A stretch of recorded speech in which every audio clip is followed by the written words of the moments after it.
each other, individual. Everyone's had a chance to look at the agenda. Any additions, corrections, or conflict of interest? The only thing that I wanted to add is that Ty is flying out to DC today. And so he asked if we could move essential service to the top if they were here, just so we wanted to weigh in on the discussion. Absolutely. So we'll do that if they are here. If not, we'll just do the, what's that? Everyone else is planning on being here around 10. Okay. We'll wait. Well, Ben is gonna come in at 9:30 instead of 9:45. So I guess we'll see if they get here, or not. Yeah, Zach Who's told playing everyone last week that you guys are probably getting to it around 10, so. Right, that probably would be true, if we, it's just a deal with Ty wanting to be involved, and he boards at 10:15. So we'll just see, I told Ty, appreciate that, I just told Ty, I said, we'll just see if anybody's here. If they're here, we'll move them up, if they're not here, we won't. He said, that's fine. Zach's not here yet. So we'll move on to reading of the minutes. November 12th, 2025, the Board of Supervisors met at 9 a.m. with Dave Mulbauer, Chair presiding, members present, Schultz, Dozark, Mulbauer, Hayden, and Rosberg. Minutes of the previous meeting were read and approved. On motion, the board recognized claims for public health and approved claims for all other departments. The board approved the change of wage for Jordan Downing, Park Tech Conservation. The board had a discussion with Shirley Nettermeyer, Treasurer, and Jody, City Clerk of Denison, about waiving the fees for City of Denison parcel 13154780013. No action was taken. Actually, there was action taken. Yeah. We'll get that fixed. But while you're fixing it, should we say fees or penalties I associated? think it is penalties. It should be penalties. Late fees, actually. Right, It's yeah. late fees. When I read stuff. Yeah, there was action Yeah, we took action to to not waive the late fees of the Denison. So we'll get that fixed in the minutes. The board canvassed the votes cast in the city school election held November 4th, 2025. Copies of the canvass and abstracts are available in the auditor's office. On motion duly seconded, the board adjourned 11:41 a.m. Agendas for the next meeting are posted and available at the courthouse on Friday, 4:30 p.m. Preceding the next meeting. Any other corrections or anything one that Terry pointed out? Not the minutes stand approved as read. Move on to the supervisor reports. Gene. Okay. What's that? All right. I'll get myself ready.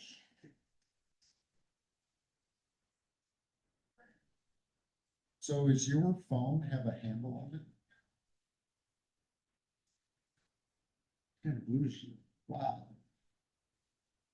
I've never seen that before. Well, your wife should have one. I see. I think it's something I should get her for Christmas. It's kind of handy because. No pun intended. Then you can kind of use the handle to set it up. And it also has a little place to keep Oh, the my goodness. husband's credit card. Just in case you need it down the road.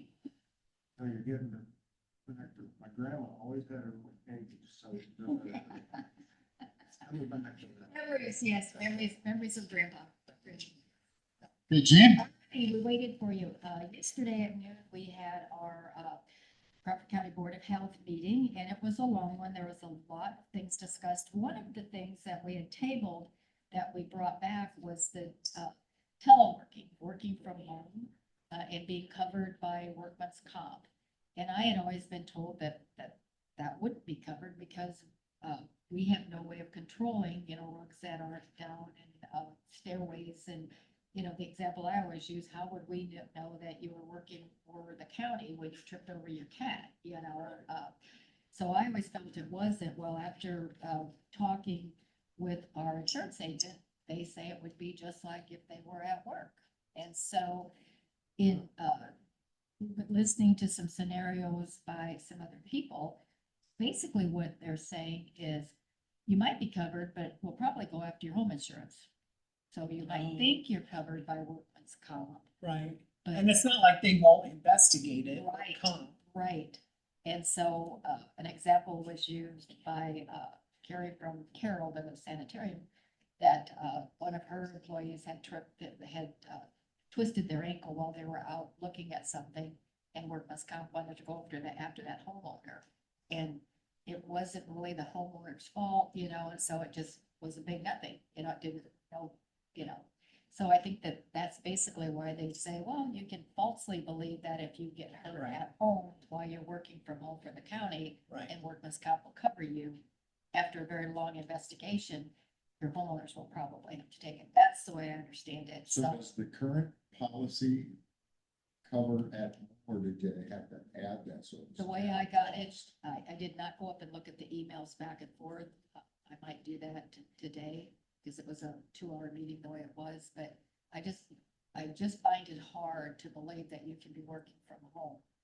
And because I know a lot of people that work from home, and they do run and put some laundry in while they're actually working, or Right. on their computer to upload, or I work from home, and I run down my basement steps, and I wait for my computer to, so I think it's, No, that's. it was interesting. What is so public health nurses, when they work at home, what do they do differently than they do if they're at the office? Paperwork. I think it's paperwork. We have an example of one of our I Smile nurses who works remotely up in the Storm Lake area, because we don't really have a place for them, and they travel a lot, so their basic home is their office, because there isn't really space in any of the locations for her, and she's perfectly happy doing that, willing to do it. On some of the boards that I sit on, the directors work from home, and we actually pay for their space that they designate to that office, and feel fortunate that they work from home and don't charge us for the space at the office. But that's the other part of it. But so that is now in the handbook, that's the way that's gonna be. And so I don't know, I did get it. And then we also talked about our on-call gals. That was a long conversation, because if they get called out in the middle of the night, they get paid for 2 hours, and then the conversation is, if they get called out more than once in that period of time, do you get another? Because sometimes the call might just take 15 minutes, and it was a long motion, but they basically only will get paid for the first 2 hours, and then they get called out again. It would be based on how long that they actually took. So, because you could get two, Right. 15-minute calls and get 8 hours, or if you get 3 calls, you get 6 hours of Right. unpaid time, or paid. So that was a long conversation. We talked about the holidays, the before and after, because of the fact that now they get Christmas, the day before Christmas off, and Christmas. The gals that work the 10 hours, they have some 10-hour workers, they have some 37 and a half, and they have some 40, that work different. That on the weeks of the holiday, the 10-hour staff will work 3 8-hour days, so that they're not working 10-hour days. Everybody else is working an 8-hour day. So that verbiage had to be put in the data. So Good yeah, idea. lots of things that I hadn't thought about. And then paid time off, if you've already used up all of your time, I guess that's become a problem now also, where you have no time in your bucket, but you want to take more time off and take it out of the bucket. So we're not allowed. And Yeah. Carry a negative balance and can't be. take time off. Oh, that's a bad Yeah, plan. but all those things started out. So how do you back it up if they happen to Quit. resign? Yeah. The negative balance situation. It's one of those small deals that was very innocent as it started, and then in the environment, if one person's doing it, then we have to sort of just have to get back to the Yeah. roots And where it was at. frankly, if they're using more time off than they have in their bucket. Well, that is the other thing. Right.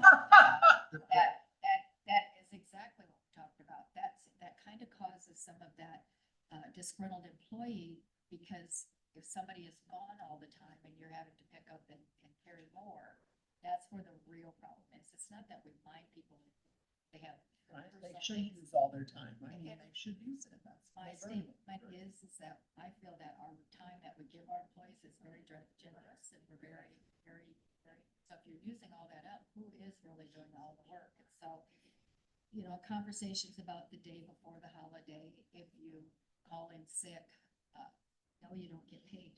Right. You know, unless you have a note from a doctor, you know, because if you're deadly, we don't want you at work, even though it's a day before a holiday. Right. But, you know, it was getting to be maybe a practice that if you ask for it off and somebody else already had it off, you couldn't get it off, then you just call it sick. And so, gotta kind of do a little housekeeping, so it's. You speak up, Gene, we just got a comment there, you're hard to hear on this Zoom. I am hard to hear, so I'll try to talk louder. All right, so anyways, that was pretty much the report. So just, it kind of, I don't want to say amazes me, but it's interesting, I guess, once again, on that, home office issue at workman's comp. Yeah.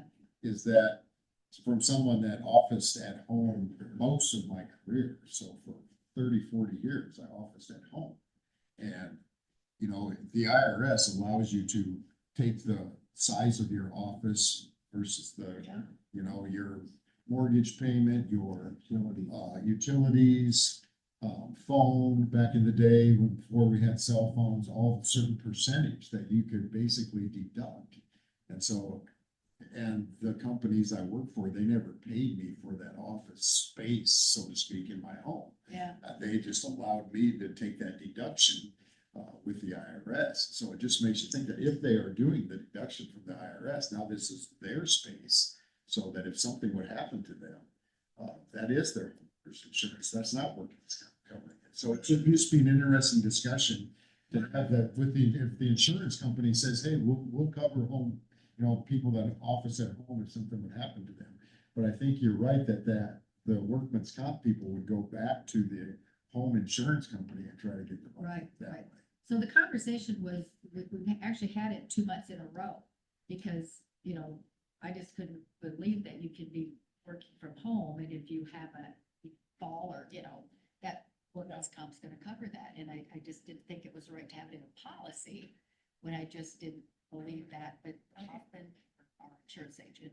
I'm not sure it needs to be in a policy because it's covered. I mean, it's an investigated item that could potentially be covered.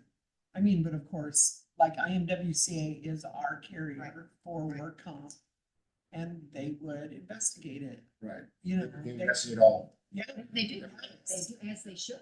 yes. Exactly. So if the manager, the supervisor has concerns about that, you know, they're gonna get a call from IMWCA from the agent or whatever, not the agent, but the claim adjuster or whatever, there's a title, it's not entering my brain. Yeah. Anyway, they would get a call because I get those calls from the company nurse,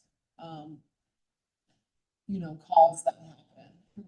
And a lot of the claims I've personally, you know, I'm not, I see the company nurse report and they ask me if I have any concerns. So if I do, I mention it and I'm sure it becomes part of their investigation, but they also get a hold of the supervisor because the supervisor is always mentioned in that report from company nurse. Just interesting. Yeah, it That's is. why I brought it up I can because see that as a topic of discussion. it was, Yeah.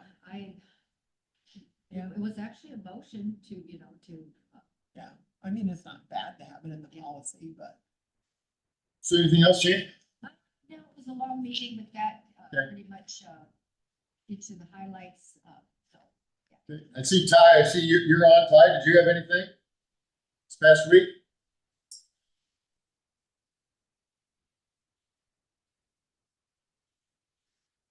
I can't hear you, Ty.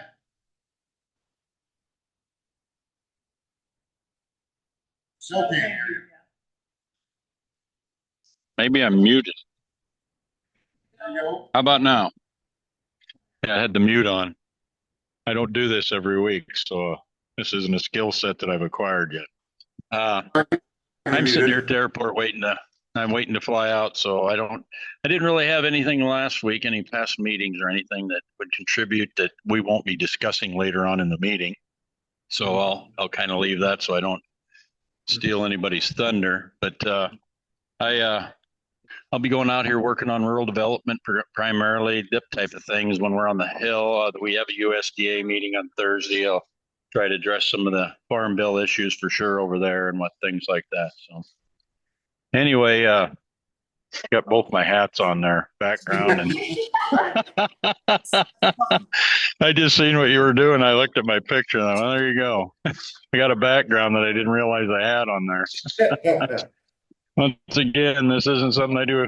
I guess I do have a lot of meetings, but typically I just stay incognito, don't have my live action up.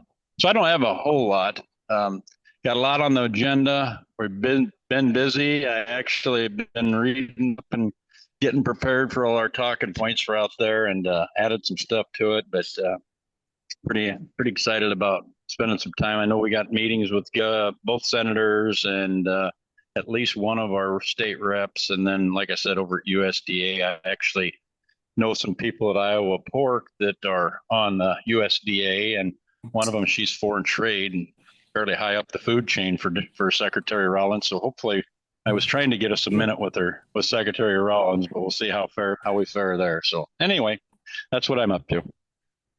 Well, thanks, Ty. We look forward to hearing your report next week. Okay. Move on. Kyle? A slow week, a lot of stuff, a couple of conversations behind the scenes that will roll out here eventually. Some exciting stuff happening that, more to come in this future here. Okay. I mean, hopefully near future. That'll be very beneficial to our county. Just kind of keeping it under the wraps right now, so. For prosperity or whatever sake of people that Right. are involved. Other than that, we popped popcorn last week. Forgot about that. Yeah, it seems so long ago already. You We're know, doing it again on Thursday. How much did we Yeah. make? Was there a record? For a day, six 59 or something Something like like that. that. one time we did it only once, and we really pushed hard. We were Yeah. over It was a really good day. I mean, at least It was. Amy's email that she put out. Was good. I feel going out and about I went to City Hall, to the Yeah, you CDC. did good, I Gene. went to both of the banks. I went to Public Health, and it was amazing how generous our people are when they know it's going to a good cause. It was really, Yeah. people were, some people would say, well, I really don't want any popcorn, but I'll give you $20. And I was like, okay, and it was, and the salt was just fabulous. Everybody was, in fact, some people thought the salt went with the popcorn. I was like, no, put some on it. So have that back. But it was fun. Yeah, we'll do that Thursday again. Thursday morning. Yeah, okay. I'm gonna run into a problem. When I agreed to that, I didn't realize we have a dealer meeting in Carroll. Okay. So, No problem. but I won't be here because he'll be in Washington. I've got an appointment at 11. It's just falling apart. We can figure I someone gave it out my to come all down. on We need to last- get like, No, like because it's just a special couple hours, right? Yeah, Was it 9 to 11? I know. yes, I did Okay. have it. I, We'll get special someone guest to, Popper. yeah, maybe. What time? You know of somebody? 10 o'clock. Funeral? That's why I'm bringing it up. Do we know somebody or? Maybe the sheriff could come up and pop popcorn that would or, be fabulous. or what, or EMA or Yeah, something. yeah. For a little bit, they could share a shift or I could something. probably come from like 9 to 10 because my appointment's set in London. Okay. Right. Carroll, yeah. Yeah, I think Roger is happy. Maybe much time. Yeah, Or two, Someone. one could take a half Yeah, hour, the other one yeah. a half hour. I won't be here. I'll be at some real estate training in Des Moines, so, So someone gonna set it up in the morning? yeah, Like it was yeah, last we'll time? have the machine down there and the table and stuff. I don't know Yeah. who did that. Did you do that I last? think Michelle did it. Michelle and Megan might have done it. But Megan will be with me in Des Moines, so maybe we'll do it Wednesday afternoon or something, have it all set up for you. Okay, and I just was gonna ask you, I guess I didn't have much last week either, other than the popcorn popping. Was that I did drive out after our rural water was here last week, and I just kind of drove out to the landfill, and I think we already had some flags out as to where it was gonna go. But I just noticed the bales out there. Do we rent some of the ground, or do we We sell hire the someone to bales. bail it? Yeah, we sell the bales off. And then so we hire someone to bail it, and we sell the Who does that? bales. At the sale barn, we Currently. sell private, or, It's gone both ways. I think we've done them, took them to the sale barn. We didn't. It wasn't worth the effort. okay, By the time you haul them and pay commission, that wasn't worth the effort, so. Travis usually just lines it up with. Travis is an employee at the. Yeah. Yeah. So. So is it landfill revenue? That's a good question. It does go into the revenue of the landfill, Should it? but I don't should know. it? Because the county owns the ground. Exactly. I don't know that. I mean, it amounts. I didn't know what $100 that had bucks, happened. But yeah, how do? That is a good question. Even if it is just a couple $100. but Right, it needs exactly. To be channeled correctly. Yeah. They don't pay us rent for the land, so. And should we be bidding that process out once in a while? Give others the opportunity to bail it, or? Yeah. I know my son bails some ground, but he pays the landowner a certain amount per bale. It's usually half price. Or whatever, If you're doing yeah. all the work, you- Yeah, cause you're doing all the work, it's your equipment, your supplies, your charge. gas, but You're mowing it, he you're pays a right. very small amount to Right. landowners for that, bail. So I don't know. I guess interesting discussion you can have as your next. That is a good point. I mean. Yeah. And I was just curious too, I just saw all the no hunting signs around there, and I was just like, wow, that's public county ground. We have most of our other county ground is huntable. We allow people to hunt there. I was just curious, I understand we have workers and we have people working there. If it was a non-active place, I would imagine we would just get for public hunting. But And then we have the shooting range. And that's kind of over a hill. Right. Do they know if people are there? We have is it a walking track or what is there's a that? walking trail, I guess. walking trail around there, which I don't know how. I've asked Travis if he ever Okay, sees it. I see it's mowed. I see they Mowed. spend time mowing it Yep, and it's marked with how far yep, either way you go. when that was put in there, it's been No, I don't remember either. 10, 15 years ago, they put that in there. Okay. I said, I don't know how much it gets used. It's nice to have so we can drive around and check things out up there once in a while. I do have a Yes Center meeting Cherokee on Friday, so. Try to do short staff, because I think most of them are gonna be out there to tie, so. Barry and Carl. So. We're struggling to get a quorum up there, but we'll make it. I just seen Barry and Richard Kraus getting on the plane. They gotta stop in Fort Worth though. I'll probably get there ahead of them. That's the long way. What? That's a long way to get there. It's a long way to DC, isn't it? No direct flight? Omaha?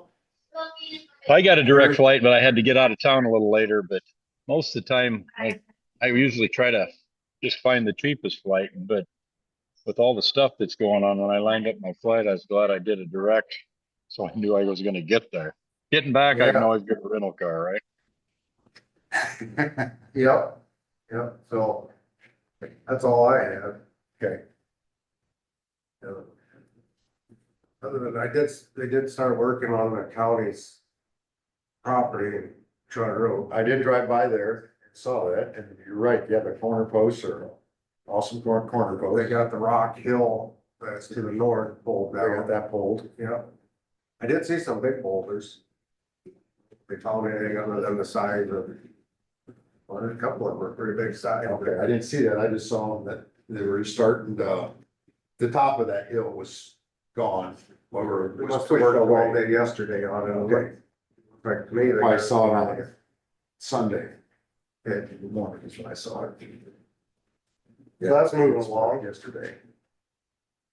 And they'll get that, I'm sure they'll get that pulled down and straightened up and they'll put the north fence, the east fence is in. Right. So they did that last Tuesday. There's pretty. No wire on it. Oh, yeah. Or is there wire? It was all Did that wired up yesterday. already. I didn't notice that. When I drove by, I guess I just glanced to see, you know, you always They're- want to see how straight it is. They're there. They're just so new and shiny. You can't hardly Can't always see them. Yeah. And, It's straight. yeah. At least we can build a straight fence. Right. Right. Other than that. Okay, I didn't have anything else. I guess we got about 4 minutes till Ben gets here. Does anybody have anything else they'd like to share with the board? I'll pass that on for, our financial report from the, Carrie, showing that we are right in line with what we agreed to pay, our expenses and our income from her going out and looking at wells and all that she does for us. So just short $297. So her That's advice good. is to just keep it the same way it was last year, because Oh, okay. Yeah. The contract. the contract, yes. Okay. The 2080 that we, so that was something that was, in my That's good. packet. Yeah, it's just $278. We'll start budgeting. Yeah, Different stuff. yeah, so that was pretty close.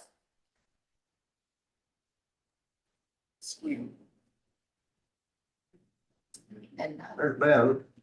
Come on up, Ben. and Might be a little bit early here. You're fine. It's okay, We're up to your perspective. You betcha. It's short-handed today, huh? a little bit. we got Ty on Zoom. Oh, Doug.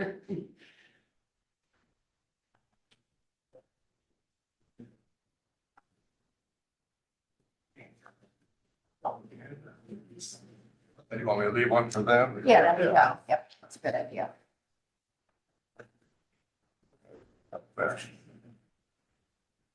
Well, like I said, I'll be pretty brief today here. First thing I have on here is, of course, the rural water permits that they're gonna do out there on Buffalo Road there. What he sent me, Jason, after our meeting there is, 2 permits, so one for 2 different borings, so going underneath the road, one up there by about a mile north of Lallis there. And the one right at their residence there, just boring underneath the road, and then it looks like they're out private. And I don't know if the board has seen anything from the landfill, for what they're going through there. But I didn't receive anything as far as what they're doing through the landfill, so I just have where they're looking at boring. So if there's other things that need to be brought to I you don't- regarding landfill, I haven't seen that, so. But, They were the ones that owned the property, so. yeah, That's why they were here last week to get our permission. to Right. traverse Yeah, I our haven't seen property, anything. so I don't know what we'd have to do. Kind of gave them the okay last week to go through there. right, I guess I was just, I didn't know that's something he was working with Chuck on, or if that's something that they use, I'm sure Chuck bringing in more so. in tune with what's going on out there. Sure. But I guess to that effect, I haven't seen anything regarding how they're crossing their easement to, for the landfill portion. This is just for the road crossings, which I see nothing to be concerned about there, so. You expect them to bring us an easement? Is that what? Right, I guess I assume they'll have a separate easement Right. aside from these 2 for the crossings for what they're going through the land. Exactly. I just, my office never received that. Okay, I didn't know if that was something that was received. Also, We should ask Chuck, maybe he has something. Chuck would, Maybe he would, well, it's county property though, it's not, yeah, but I'm sure they talked to Chuck about it. Well, he did say Yeah, that this has last been a week. process gone on for probably over a year Oh. already, planning, working with the Lallies in consideration of feeding the landfill itself. right. But as far as that easement, I never. Cause So- you think that when the easement would come and if the board would approve the easement, that would be our approval. Official Approval would be at that point in time. Which I'm not against letting them get it done get It Lally just some needs to be water. documented. I'm sure the weather's, they're gonna wanna get it done and the weather's gonna turn. Well, it One of sounded these like days. from talking to them, all right, they wanted to get it done Right, right. this They're- very soon, in the next few weeks. Right, Yeah. right. So I pulled up and been here, I'll see you. I'll go into Limbo or talk to Chuck and see what conversations have transpired there. So, Yeah. but, Sure it doesn't Of get course. caught up on our end. these here, for the road right away, these of course do require board approval, with the transfer of liquids. But You gotta sign them today. Yeah, you get it. I don't know if you sign all 4 copies or one, Yes. you make copies, so. You gotta sign all There you 4 go. of them. That's for one easement, so you're gonna have You 8 want that signatures through it, on do you there, think? so. So they can tell the originals. I think your email to us and she printed them all Oh, off. okay. So, Okay. Yeah, they're all original.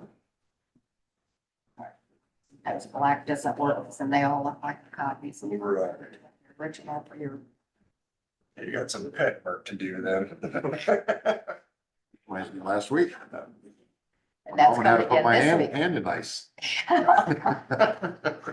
For conference. Oh, yeah. Right. That would be, well, That would be a wow. be hard to man that up, wouldn't it? Yeah. Maybe.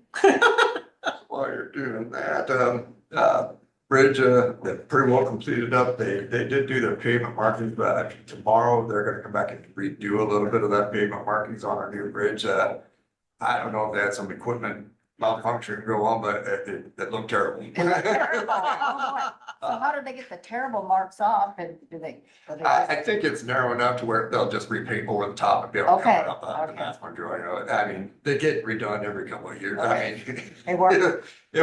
it looked terrible, but I think they'll be able to. That'll wear them off. There we go. I'm not sure what they had going on there. Okay. Something to do with their equipment and, but All right. they're gonna come back and kind of address that tomorrow. They got a couple of object markers to put on the corners of the bridge. Okay. Which, I told them that needs to be, they need to get up sooner than later. They realized it before you told them it wasn't satisfactory. I sent some pictures to, him and Goran and said, this is what we got out there. Okay. It's something that he's interested. I think they did know about, I think they were intending to come back paid and through, but, just make sure. They did not color in the so, lines, huh? It's not becoming. So, but in all, I mean, that seems to be the kind of thing that happens on these short little roads with the equipment, and they'll get it addressed. Great. Very good. But so yeah, that is still ongoing. The seeding is done over there, so and really until they do their final seeding, it's probably won't be closed out, but we'll be able to send basically final payments, so aside from the retainage or whatnot, for next year. That will be done when they finish the seeding next year.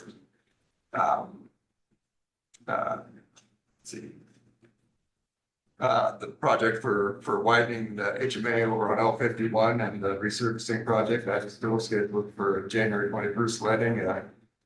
My knowledge, everything's, just sit waiting for the date to, and, if any contractors, once they receive those bid documents, have questions, we'll address them. When did they get those? I was thinking that, because the letting is the 21st, so they'll have their bids put together by then. So do they already have documents in hand? They'll put out the documents on BidX for the construction companies to be able to view for X amount of time, to be able to put together a bid for the project, yes. So, yes, they will have reviewed our plans and everything. Right. And be able to ask us questions if something doesn't quite make sense in our plans, or they want clarification on some things, that gives them time to make that clarification. I guess Get I've answers always from us. understood the process, but I was looking at the plan you gave us yesterday, Saturday, and I was thinking, when do contractors actually get that packet? Is it 2 months ahead of time or 2 weeks ahead of time or? I'm not certain when it goes Gotta out. be able to have time to study. Well, you have to make sure that you can do it when they need it, get Right. it in your calendar of events. Yeah, so. Which, and that's the question why they want final plans submitted.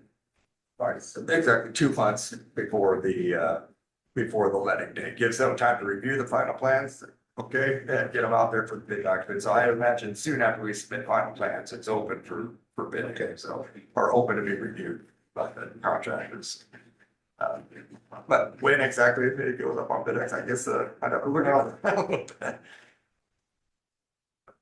Just one of those questions that I thought you would have the answer to.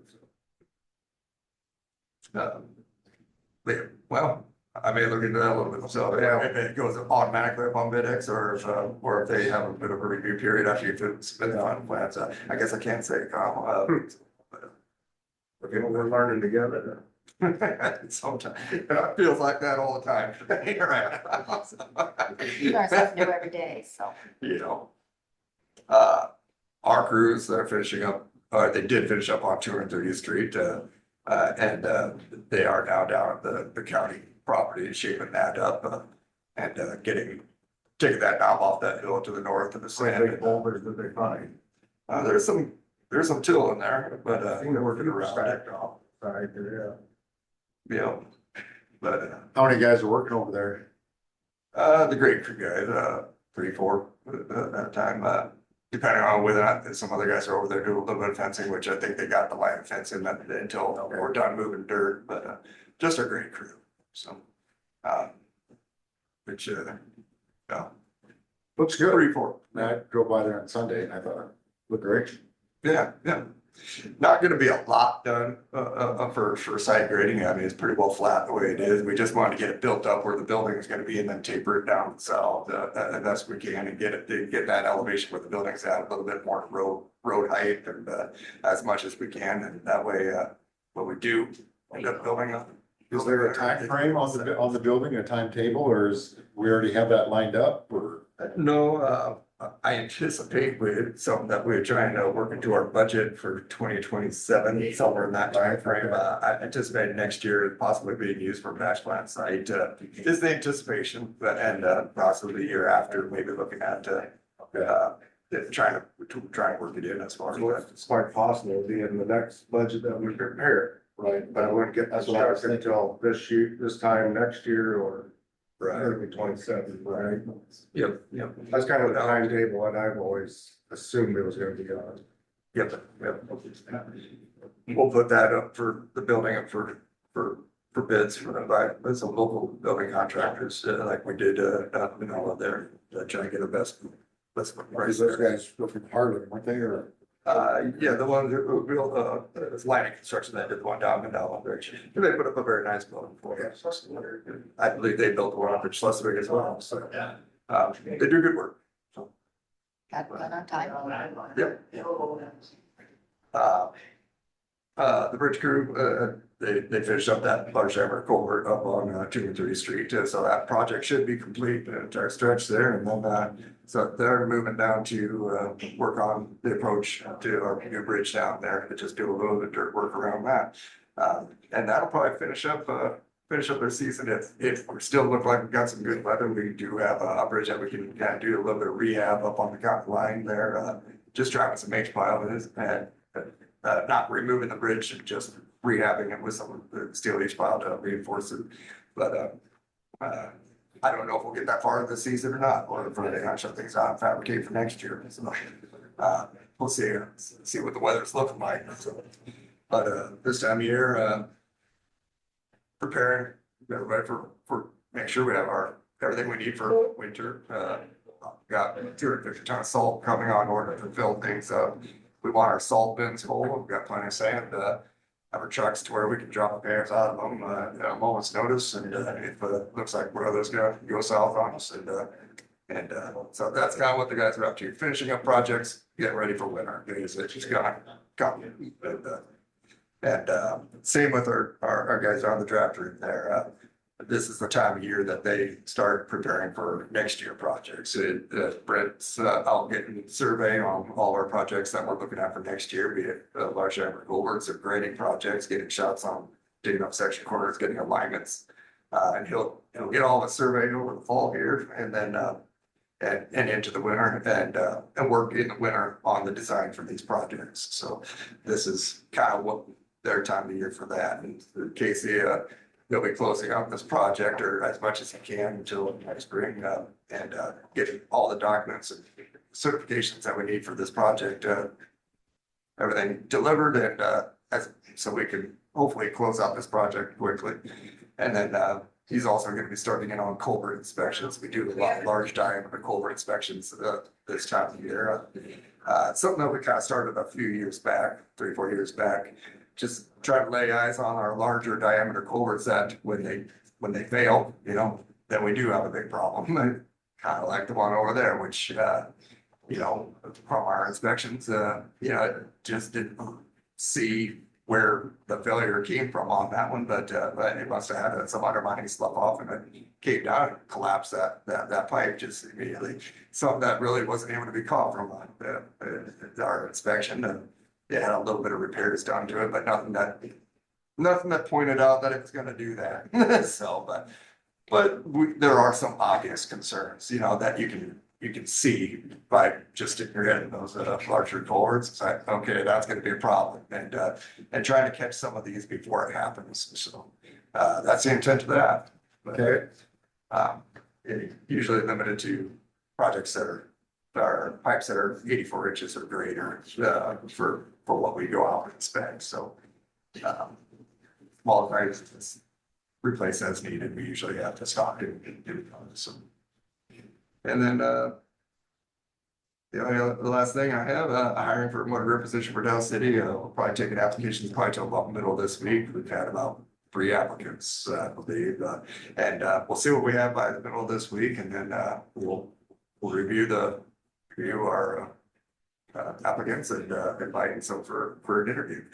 And So do you do all the interviewing, or do you have someone else that helps you, or? I will sit in, I'll conduct the interview, but I would like the foreman, so Damon Schmidt, he'll be the foreman for this motor operator out of Dow City.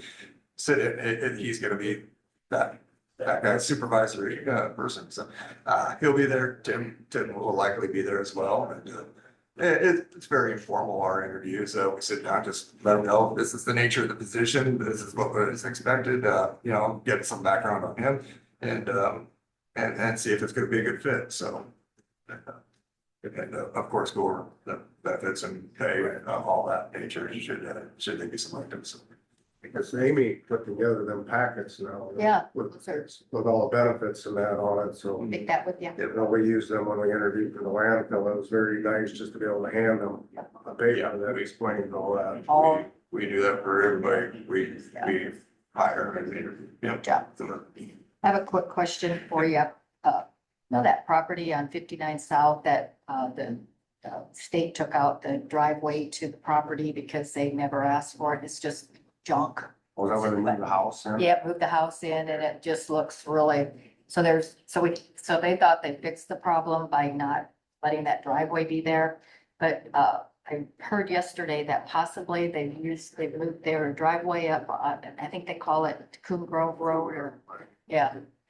We did give an easement for You did. access to the property. Okay. But it's really not something I felt, so I can deny just on the premise that we don't like what they're doing with the property. They had the site distance. It's not the best hill to have it Okay. on, but Okay. it does have the site distance. To come around the corner, we actually physically went out, surveyed it, made sure that the site distance is there. To deny the access, I hadn't been out on that road, so I hadn't personally seen it and not that I need people, but it's just, I know. do you think they're living there?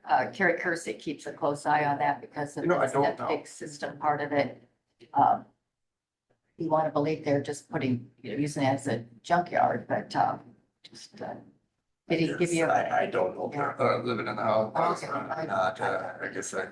Yeah, but don't know. good to But know. on the premise of, you know, Well, it's picking good and to know choosing that. who to deny access to, I didn't feel that was my place to say, no, I can't because I don't like what you do here. I agree, Uh, but I'm just glad that was done with There is- your approval, so. We did have Yeah, we did, want to make sure that it was, that we did have the site distance, that it did meet the Good. criteria that we would Excellent. expect of anybody to have out there for Right. any entrance. When they did the So- one on 59, they had And no if they- permission, so. Right, and I can see why they wouldn't be able to come off on 59, they probably wouldn't have for that kind of traffic, but on the gravel road, Okay, and had they not met those criteria, we wouldn't have issued. I get it. So- We did, she just didn't know if it was legally put there or if it was just kind of appeared overnight one night.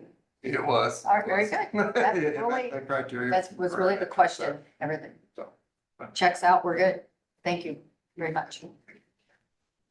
Then I see her, Friday, I see her meetings from 10 to noon. You want to leave about 8:30 or what? Yeah, that sounds about right. That'd put us there right around that 9:30, okay, quarter to 10. Right. We'll plan on that, meet I'll here. meet you here, I'll meet you here. And of course, we're off the Thanksgiving, the 27th, 28th, and the ICEA annual conference there, in Des Moines, this is that next week after. Few weeks. In Des Moines there, that me and Tim will be at, so, that's the large conference in December. We get a good attend, so. Okay, I tell you, Very good.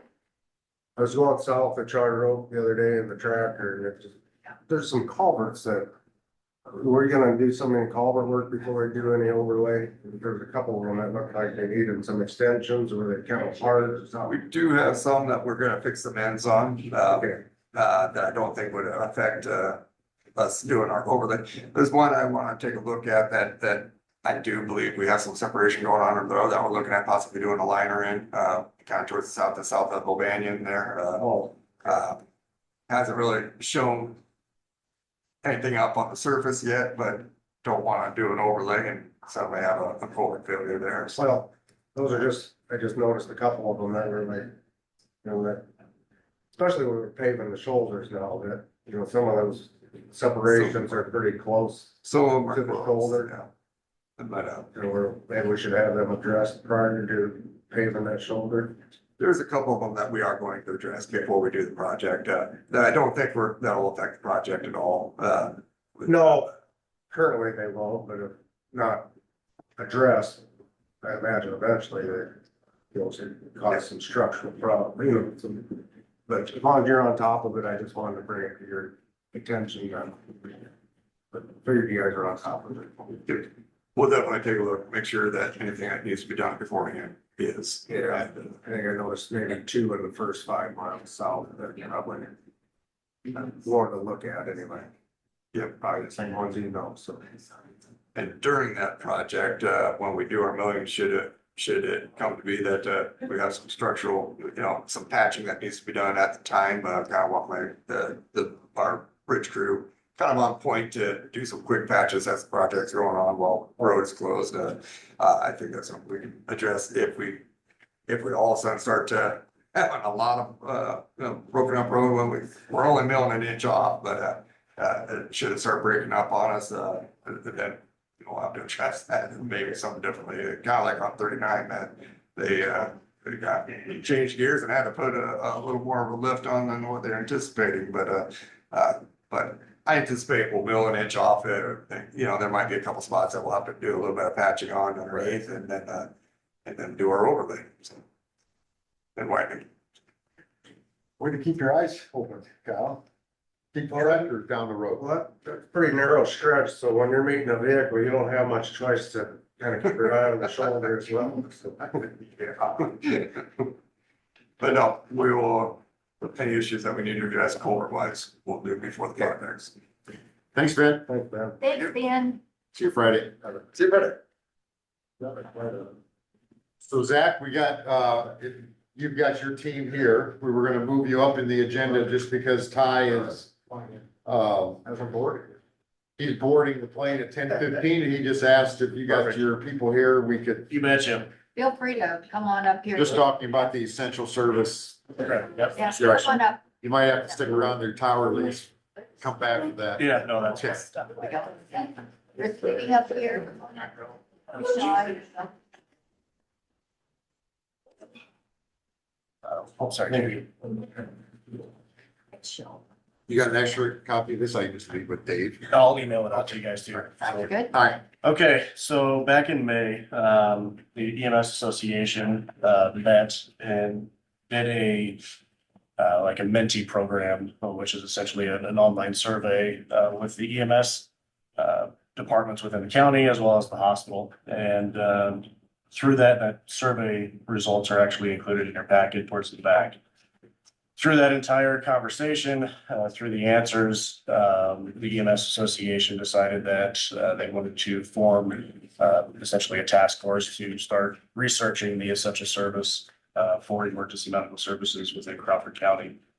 After a few months of discussion and kind of, weighing options and seeing what other counties are doing that have declared EMS as an essential service, which 21 of them have declared prior to the 2025 election, and 3 more declared or voted to pass essential service this year as well too. We decided that we wanted to present this to you guys for consideration for a resolution to declare EMS as an essential service, which then would kind of start the process of what an essential service would look like, county-based system would look like for Crawford County. In your packet, I did include 422D, which is the Iowa code that relates to essential service for the counties. Obviously, we know that EMS is a critical public safety agency that provides life-saving care to residents and visitors across the county. Currently, Crawford County Memorial Hospital operates the county ambulance, which has served the community well for many years. This proposal is in no way intended to replace or diminish CCMH's role. Rather, it's focused on working together to create a sustainable long-term EMS system that can reliably serve Crawford County and CCMH for years to come. Establishing EMS as an essential county-run service based in Denison will create a professional, reliable, and sustainable system while still valuing the vital role that volunteer agencies have. Under this model, volunteers will continue to respond to emergencies, ensuring rapid care until Crawford County EMS personnel can arrive on scene or meet them en route.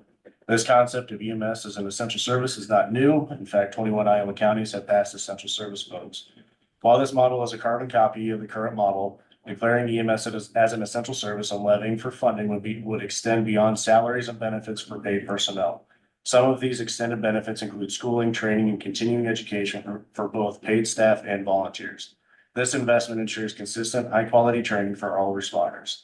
Becoming an essential service also allows Crawford County EMS to become recognized as a training agency through the state of Iowa and hold EMT courses locally instead of relying and paying outside colleges to do so. Additionally, funding would support the capital purchases of new equipment and a new ambulance every 5 years, ensuring that Crawford County EMS has the tools they need to operate safely and the patients that are transported in modern, reliable apparatus. While it seems like a small drop in a much larger bucket, uniforms would also be standardized to promote a culture of professionalism and cohesion. We recognize that this is a decision to be made by the taxpayers of Crawford County, and that is something that the EMS task force does not take lightly. If declared an essential service, the advisory council will engage the community through town halls and public education to ensure full transparency of what their tax dollars would be funding. In an effort to help offset costs of equipment and other big purchases, Crawford County EMS will work hard to secure grants and other external sources of funding. By declaring EMS as an essential service and establishing a county-run system, Crawford County can continue to ensure reliable, professional, and sustainable emergency medical care for all residents. This approach honors the work of the volunteers and CCMH while providing long-term stability, consistent training, and modern equipment, as well as safe transportation for patients. With dedicated funding, community oversight, and strategic planning, the county can build a system that protects lives today and remains effective for years to come, setting a standard for excellence in public safety across Iowa. So with that being said, for it to be declared an essential service by the board, it has to have 3 meetings. And the first meeting has to be posted no less than 60 days in newspapers, whatever the requirements are in, I think it's 618 or something like that. No less than 60 days. What? Prior to the meeting. So. Oh, I see, posting it public. Correct. So if we post it now, we can't have that first initial meeting until 60 days after that posted date. So, and then there has to be 2 meetings prior to the 3rd meeting, which would be the vote for the resolution by the Board of Supervisors. At that point, the county as a whole would work to create an EMS advisory council that would then start working to create the plan, start holding town halls, propose the ballot language that would go on the ballot for the 2026 election, as well as provide public education on as to why a county-run essential services is needed for the taxpayers. So your goal is to put it on the November Correct. 2026 Yep. election. Yep. And as you can see behind me, there's quite a few people that are EMS personnel throughout the county that quite frankly support this decision, including some that currently work for the hospital right now. So we've had long discussions about how this will work with CCMH, as well as how this would work as a whole across the county and for volunteers too. So So is the hospital giving you, I guess, their thoughts or what their, are they or do they want to go this way? also? So we've had a couple meetings with them, and from the meetings that we've had, I can see them working with us to create a more sustainable system for the county for years to come.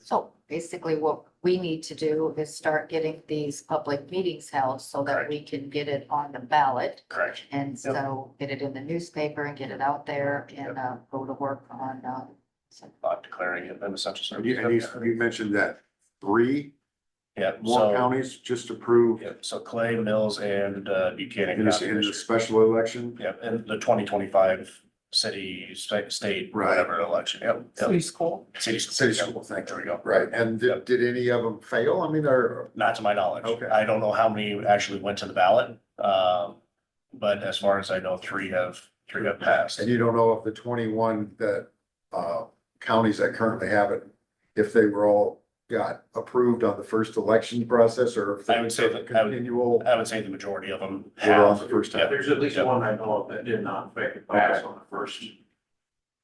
It's very low. But they brought it back. It's a low percentage that don't. Yeah, Yep. it's a little percentage of their turnout in a very slim margin that they did. I think it was Good Rapids, what county is that in? That's Carroll. It's gonna be, County is one that failed. So currently around us, Shelby, Ida, and I believe, I have the map at my office. But Shelby and Ida have declared EMS as an essential service. That was in last year's election.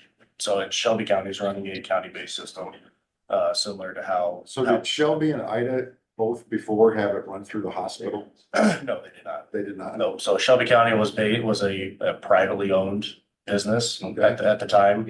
And then when they declared it an essential service, the company that was doing the EMS, they were gonna quit anyway, so that's why they continued into the essential service.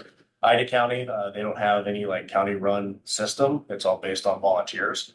But them declaring EMS as an essential service allowed them to establish a county-based system with fly cars, which essentially it'd be a paramedic in an SUV or whatever, and they would respond to the scene, get in the ambulance with the volunteer agency, and then transport it back to the hospital like that. I mean, currently, since the ambulance services run out of the hospital here in Crawford County, do you anticipate if it's an essential service, it being run out of a different location, or would it still I can see it. potentially be run out of the hospital, or? So it would be run essentially through the county, so it wouldn't be run through CCMH.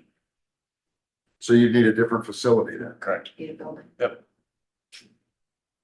But it does say here that the building is all with vehicles, including but not included, that the building and land is part of what the funds could be used for. Correct. Yep. Yep, because this will be an additional levy Yeah. to Right, the county, right, not to taxpayers of the county. That's what I mean. right, Yeah. right. So the funds that go to the hospital currently for their services, that remain the same? So to my knowledge, they could, however, if we tax, so we can charge up to or levy 75 cents per thousand. So if we did that, the hospital, in my opinion, the hospital would not have their levy for ambulance because they're not running the service.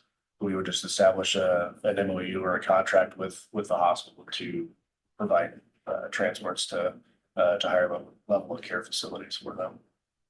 When could we have conversations with the hospital to see if all that or if Yeah, I mean, down the road? obviously, I think once it's declared an essential service by a resolution, I think that's when we can start having these more in-depth Okay. conversations. So Okay. that way, we're all on the same page. So when would you like us to do that? And I would say the sooner the better. Okay. Because as we're getting, obviously we're a year out, well, we're already technically 3 months behind since we have to wait 60 days for that first initial meeting. So I would say the sooner the better would be. Because in my mind, I guess this board is just part of the process. Right. Correct. Yeah, you Right. guys initially And kick it we off. just need to, I mean, it's something that the voters and the taxpayers of Crawford County are Correct. gonna ultimately decide. And keep in mind, this has to pass with a 60%. 60%, which is like a bond issue. Yep, Okay, yep. it makes So it's- sense that it would be that way. Yep, Super absolutely. majority. Yep. So I suggest we get it on the agenda within the next 60 days. Well, certainly, I think in the next, Yeah. I think we should get Ty a date, make sure we have a full board all here. Yeah. But, do it 2 weeks or? Next week, have it on the agenda, we do it On the agenda set next week. date and time Right. for the Okay, public hearing. can we do that, Terry? Set date and time Date and time, next week? get the ball Next rolling. Next week, put it on the agenda? Just to set the date, it'll be 60 days from next week. So And if you guys would like, I can kind of throw a timeline together of what Okay. the task force would be thinking for, That'd be great. as we progress along. So. Yeah, I'm sure you, this ain't taken lightly. Have you thrown any like a preliminary budget together already? So it might not hurt to bring that information to these public hearings Yeah, to see, I mean, what revenue streams are gonna be needed for this. yeah. So as the task force, we've kind of unofficially kind of established what a budget would look like, and that's working with, since Shelby County is kind of the closest agency to us that we would kind of model it after. We would kind of work with them to see how they function, and we have been in the past too, so. Ty, you got something you wanted to add?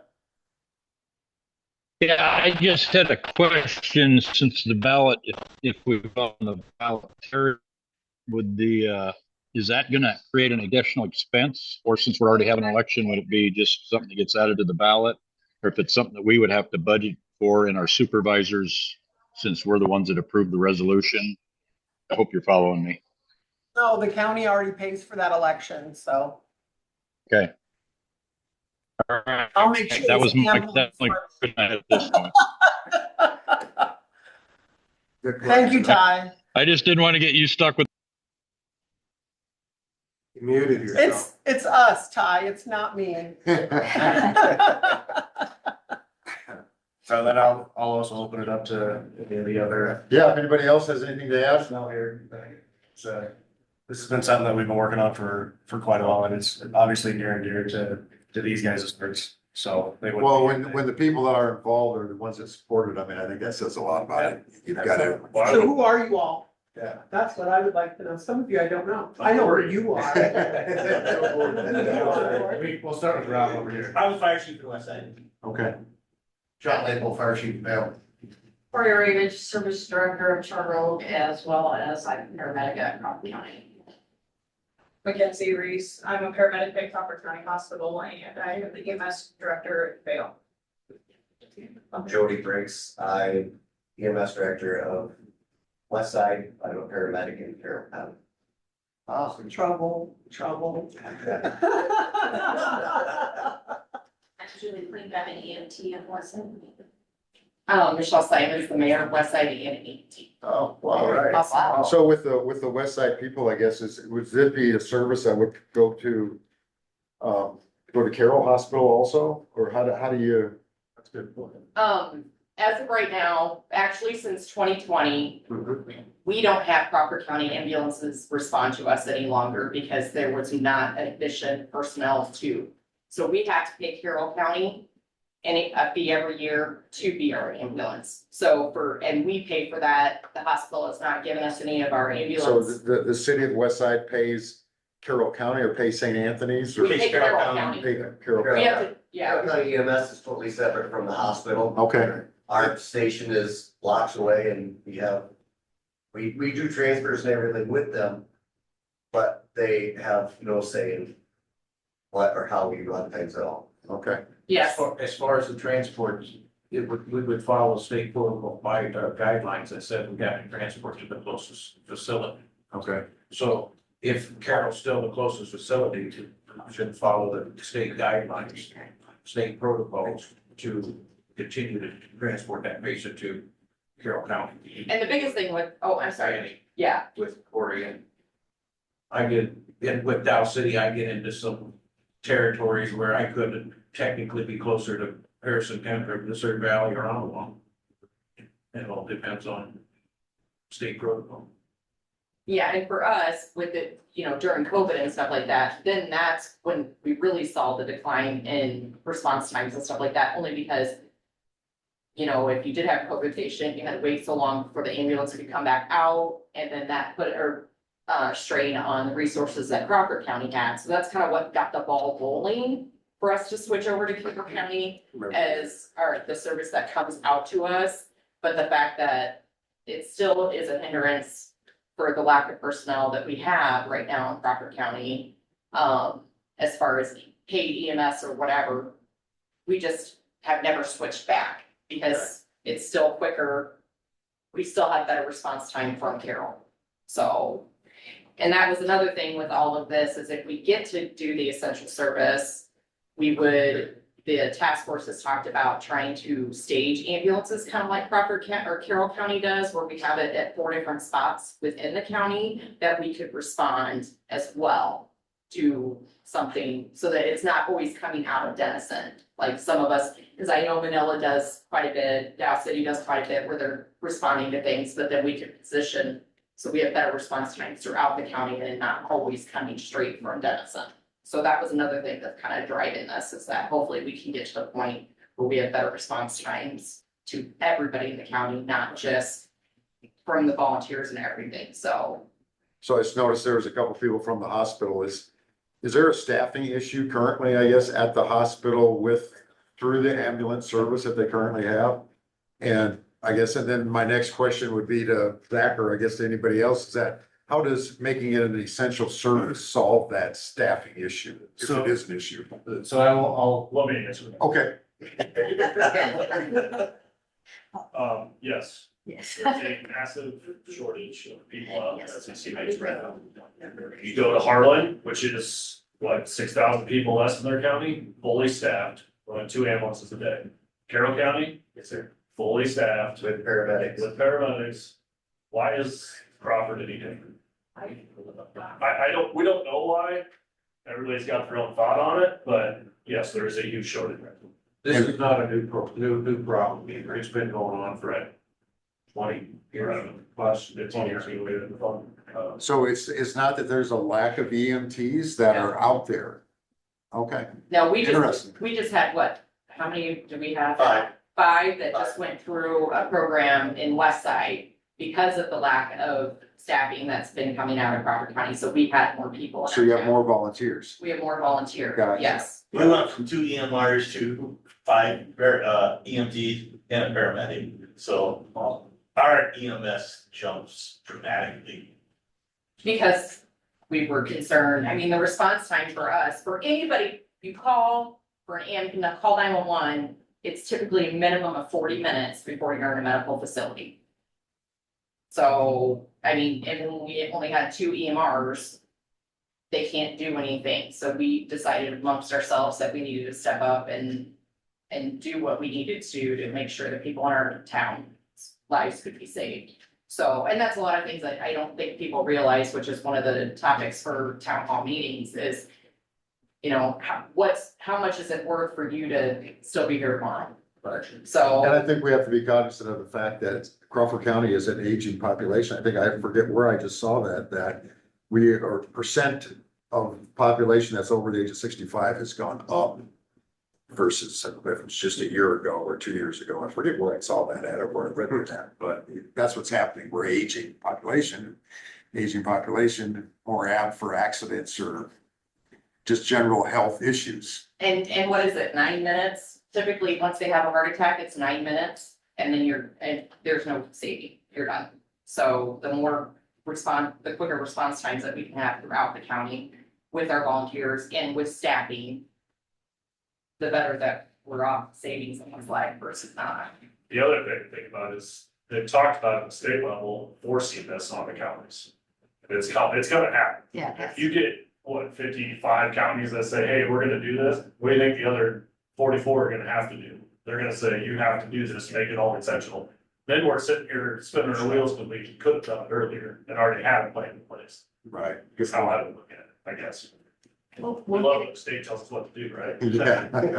we'll get it on the agenda, Yeah. get the ball rolling. Yeah, that's what we need to do. And we all appreciate Yeah. everything you guys have done to step up and we'll do what we I have to do. appreciate the task force grabbing this hypothetical bull by the horn and bringing it this far. This obviously shows the support. And, And don't feel that CCMA is out of the loop on this. They've been in contact. I mean, this has been going on for a long time. I question, and just maybe Glenn, kind of dealt with this, all this property tax reform that the state is talking is going to happen this session here in 45 days. Will this affect that? Will we be able to raise the funds? Or will this be kind of cut out as being an essential service that will, property tax will inhibit that, which maybe nobody knows at this point. Nobody knows. But by next November, we will. We'll get the conversations going. I'm assuming we'll know, right? Yeah. But lately, they just been picking on both county governments and some school. Not much. Well, they grab them one and give it more. They don't pick on schools. So, I mean, a city and counties that are being affected by the property tax reforms. See county, but then cities. Right, I mean, irregardless of what the state does. Right. The county, this needs to the move county still needs to decide if this. We need to move forward as it, and see what happens. We take care of our own. Right. Crawford County's always been good at it. Yep. Okay. Thank you for bringing it forward. It's nice to see a lot of you people, I guess I haven't met before, so it's nice to see the volunteers in the county that go about protecting and the citizens of Crawford County. So thank you for your time and efforts. Well, thank you guys. Yeah, thank you. All right. A lot of meetings coming forward. Just let me know when you want me to come back to that town meeting. All right, thank you. Good seeing you. Thank you.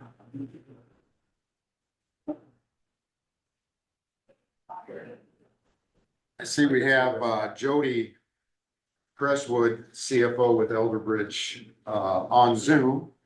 And apologize, Jody, to you that you were supposed to be first on the agenda. We moved those guys up so we could get Ty involved, one of our supervisors that's flying out to DC today. So thank you for holding on. Yes, not a problem. It was kind of interesting actually to hear the conversation that was going on. And Presentation. so, as you mentioned, I am Jody Presswood, Elderbridge Agency on Aging CFO. And I appreciate you guys taking the time to let me come and speak with you.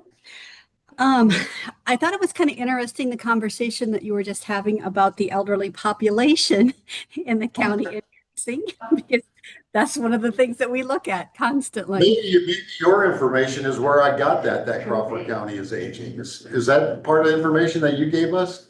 It is. Okay, that's where that came from then, because I just remember reading through something and so thank you for that. Yeah, absolutely. Yeah, it changes, unfortunately, in these rural states more than other states. It's increasing everywhere just because the baby boomer generation compared to other generations, there were just more kids back then. So that's going to increase everywhere. So that's one of the things that we actually take into consideration each year when we're doing our budget. So I just thought that was interesting.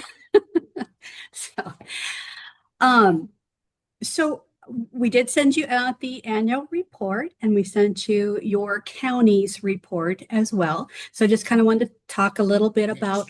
Terry did email that out to each of us supervisors, so we have a copy of your annual report and the county report. I appreciate it. I printed myself one. I didn't print one, but I should look at it here. Yes. So anyway, I just wanted to kind of go over a little bit about the items that we've performed in your county, as well as, overall through our entire 29 county region. and answer any questions that you might have about what we do or how we do it, decisions that we've made, that sort of thing. So we did send you out a report for Crawford that included FY24's numbers and compared to FY25. We started doing that recently just so you can see kind of a timeline each year as to whether we've gone up or down in different things. And you'll probably Say, notice. Jody, I just had a question on that report that you had, and when it talks about units provided, what exactly is a unit provided? Okay, a unit can be any number of things. It could be a single meal. It could be a counseling session. It could be an information session. It could be actual material given to them. It can be, let's say somebody needs assistance with a utility bill. It could be one unit of assistance. It just depends on what service you're looking at. One thing that I did send with the report, let me grab it here, is in the large book here that has the graphs. Oops, sorry, I got my background blurred. On the back side of that, the next page, it shows you your units of service provided, and it tells you what the unit is depending on the service. So case management, that's an hour of service is a unit. So it could be an activity if it's information and assistance. It could be anything from a phone call to them coming in and talking with them. We have our caregiver. That is actually for somebody that's taking care of someone who's elderly. But we could have the same exact service with a consumer that's only there for themselves, and that's more of a generalized. So when I say that information and assistance, the standard one is with the elderly person themselves, where a CG or caregiver information and assistance is for somebody who's taking care of an elderly individual. Same service, just provided to a different person. So if that helps. Okay. And are most of your clients, I guess, home based, or do you do anything with people that are in assisted living or senior living place? Just curious. We do people that are in their own homes. They could be in an assisted living as to, say, an apartment complex where they have access to somebody checking on them on a daily basis. It just depends on the level. Once they're in a structured living environment where their meals are provided, their medical is provided, that's where we are no longer able to assist them because they're getting direct care otherwise. And that's covered by their insurance or whatever their ability is to cover. So it could be personal insurance, it could be Medicaid, Medicare. So that when you do some services for people that are at home, is that a fee-based system? It can be. When I say that, it's we are not allowed, according to our OAA rules, which is the Older Americans Act, we are unable to verify income directly. So we ask the question on our intake if they're in a range of income, but we cannot require them to prove that they are within that income. Interesting. Yeah. So we focus on those who are lower income, but we can't 100% guarantee that that's, we have to take people. Yeah, we have to take people at their word. Jean, did you have something? I was just kind of, with this area plans program. So if I'm reading this right, you served 1,787 individuals, unduplicated, 184,571 meals. Is that, if I divided that number, that's how many meals each one of those people would have gotten? Is that kind of what this? helps me That would be do? the average meals, but it just depends on, some people get more meals than others. Oh, So, okay, so what we do is each month, our service providers, they will send in a roster with their RFR, which is a request for reimbursement. So everybody takes the number of meals and the number of days that they have served those meals and send that in to get a cost per meal reimbursement to each site. So let's say John Doe may come in every single day for a meal, but Jane Doe may come in 4 days a week. So then there's a difference each month as to how many meals.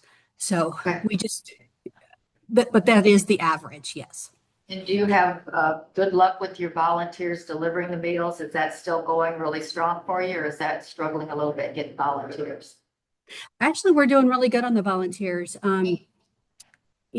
Everybody's realizing that there's a lot of discrepancy out there in the world as to services being provided to those who are lower income. So it is noticeable that we've actually had an increase in volunteers. Great. So All right. we're up to, I believe, 52 volunteers at our organization, and they're in all of our different counties. We have a volunteer coordinator that is constantly searching for new volunteers to help out with any number of things.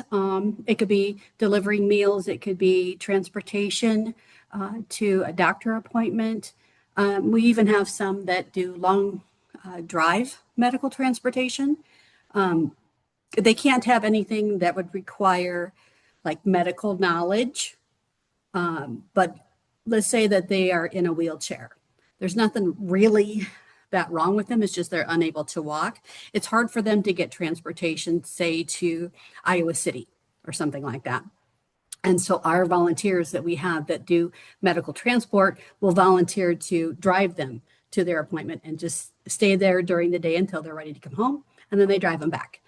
So, yeah. Do So they use a little vehicle for that then? they do, and we reimburse them for their mileage.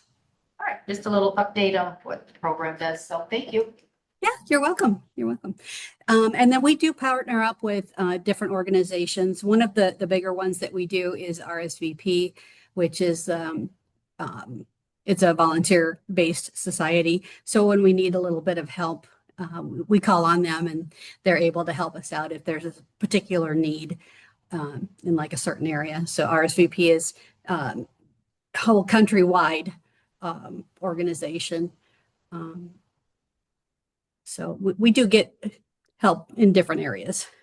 So Jody, I see that a majority of your revenue comes from the federal government and the state government.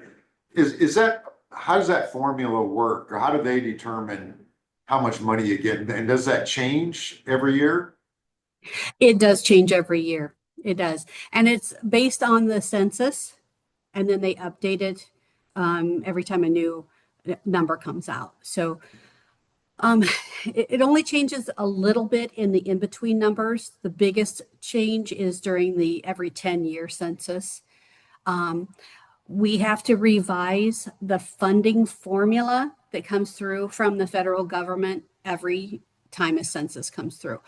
And then we have to revise it every 4 years on top of that, just kind of tweak it, which matches our what we call an area plan. And each of the AAA agencies, there's 6 of them here in the state of Iowa, they have to furnish a 4-year plan as to what they project is going to happen within the state with the population needs that they see coming.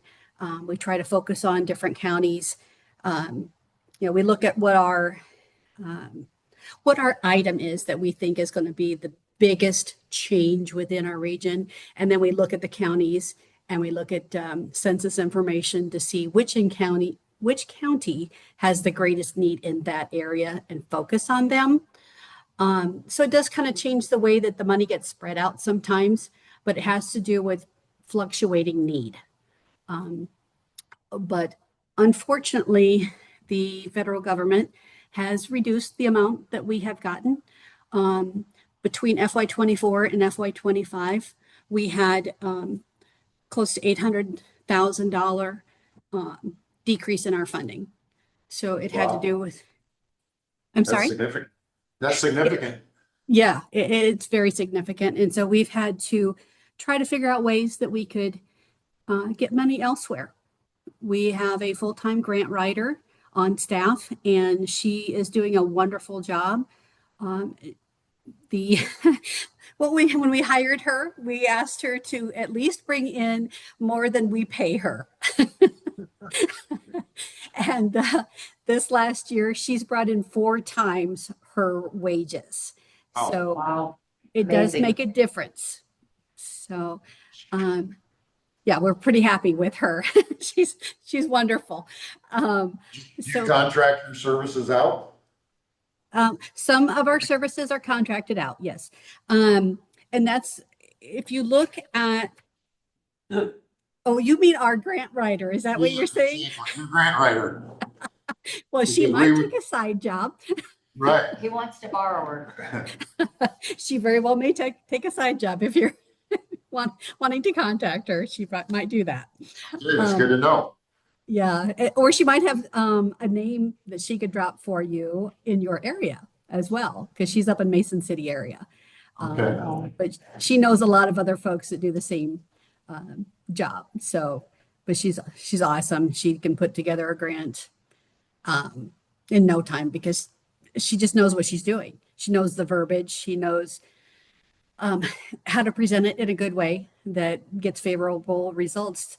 Just yesterday, we received a $2,000 grant from a church organization. We had a $1,500 grant for a certain county. And then we had a technology grant that was worth $12,000 just this week. So it does make a difference when you have a good grant writer as to whether you can make ends meet. So, yeah. So if you'd like me to ask her if she knows of anybody in your area, I could do that for you. Okay. We appreciate that. Yeah, I will do that. So having said all that, you'll notice on your FY25, there was a slight decrease, about 35,000-ish. And it had to do with, it looks like mostly the meals. We have had changes that have come down from the federal government as to what qualifies as home delivered. And so we had to go through all of our people that were listed as home delivered and make sure they qualified according to these new rules. So that is the biggest difference. But we had other grants that we applied for, and we were able to send them gift cards in order to help with that. So they were able to get some groceries from the store to help make up for that. So that's the kind of thing that we try to do. We have a partnership with Fairway and Hy-Vee in order to try to help cover people's needs, depending on what county they're in. Because most counties have either a Fairway or a Hy-Vee within their area that they can get food from. So that's one of the ways that we're trying to be flexible so that everybody gets what they need and nobody is hurt by not being able to eat. So, but that $800,000 was a big hit, and we had to make some hard choices in this last year. So, one of the things that has also come down from the federal government and the state government here in Iowa this year is we're now having to prioritize individuals because our funding is more unstable than ever because of the Older Americans Act. I'm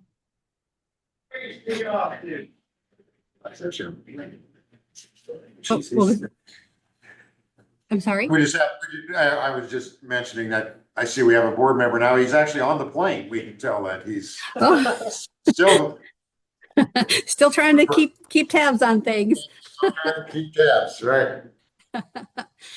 So So we're looking at some new changes that are coming down from the Older Americans Act, and not having any increases. But as you all know, the costs have increased.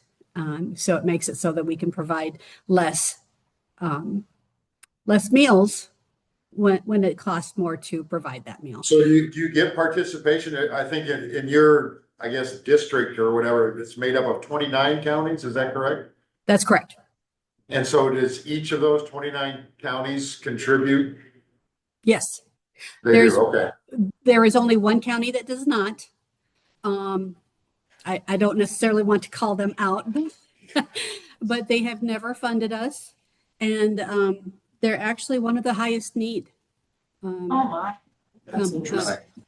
Yeah. Some of we have had up until July, we had a county board of supervisors member on our board. And he even went to that county meeting to try to get them to understand the importance of what we do and how we do it.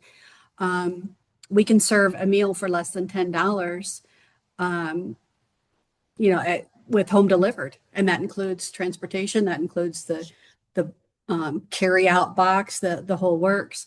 And we're actually one of the lower cost AAAs in the state. So we keep our meal costs as low as possible.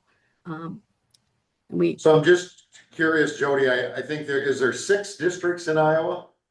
That's correct. Yes. And so does each district serve roughly the same number of people? Is that why? Because it seems like with this district having 29 of the 99 counties, it seems like at least logistically or the size of the territory that you have to cover is far larger than any of the other districts. Would that be accurate or? Yes, we are the largest. Of the 99 counties, we have 29 of them.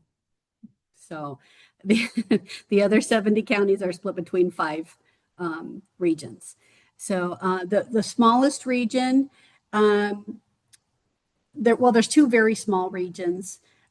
They have 7 and 8 counties respectively, but they include, one of them includes the Iowa City area, so it's high population. And the other one includes Des Moines, which is a really high population. So the rest of us all have huge territories. And it was divided by population counts. So that way we all covered about the same amount of population. But we, as Elderbridge, have the largest region of all of them, and the most rural of all of them. So it does make it harder to deliver that at a low cost. So to find out that we had the lowest cost per unit on everything tells us that we're doing the right things.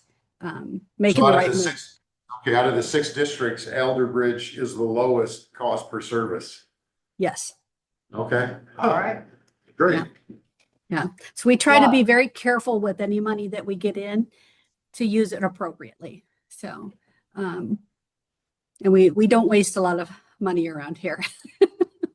So. Well, I see that, I mean, on the bottom part of that sheet, when you show the return on investment for Crawford County's funds that, I mean, it'd be nice, you guys need to be in the investment advising business and you'd get a lot of clients to get that sort of return on your investment. That's awesome. Yes. Yes. It's not many that can say you get that much per dollar. So. Well, that, I mean, their request tax, what they return on investment, they're gonna roughly $199,000 they bring back to the county for the 13,000. Yes. Pretty good ROI. Yes, yes. And we are continuing to, pull in those grants. We're continuing to look for any ways that we can partner up with different organizations to save more money, to deliver services that we may not be able to deliver ourselves due to the extent of our range. Because sometimes it becomes very difficult. We have our offices in Fort Dodge, Spencer, Mason City, and Carroll. And that's big territory to cover. So we do have partner agencies that we will contract with to deliver services when we can't do it ourselves. And we do hold their feet to the fire to make sure that they are spending our dollars reasonably. So and we do have contracts with them. And if we find that they're abusing those contracts, we can terminate them. So we try to guard ourselves and guard our dollars pretty carefully. Right. Right, appreciate that. Yes. Thank you. Thank you for that. Jody, So- did you have anything else or otherwise any other questions from the board? Well, the only thing I did want to mention is we did ask for $3.30 per senior citizen within your county. That is a change from last year. Of course, we go up just a little bit each year due to the costs increasing. And I wanted to stress to you how important your support of us is and how much we appreciate your prior support. We wouldn't be able to do what we do without your support. If we didn't have your support, we wouldn't be able to have a match for those federal funds, and we wouldn't be able to pull that money down. So I just wanted to let you know how critical you really are in how we operate. And we do appreciate you. Is that $3.30 per senior? Is that just per senior that resides in the county or per senior that you serve? That is per senior that resides in the county. Okay. It allows us to reserve money to set aside for your region to make sure that we can provide that services in that area.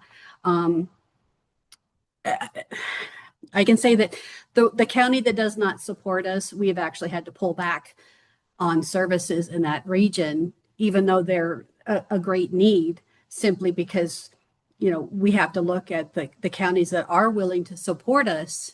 That's where the priority needs to be. And so anything that's left, we do help that county. It's not that we're going to cut them out completely or anything like that. It's just we do try to focus on those that have the greater need, that also have the wonderful support of each county. So we try to keep all of those things in mind when we're making our decisions. We had to cut back on what we call client services or client assistance this year. And that has to do with, how much we are able to financially support a client individually. So if they have, say they have a bill that came in or they need help with their rent, we can't no longer give them $1,200 per person per year.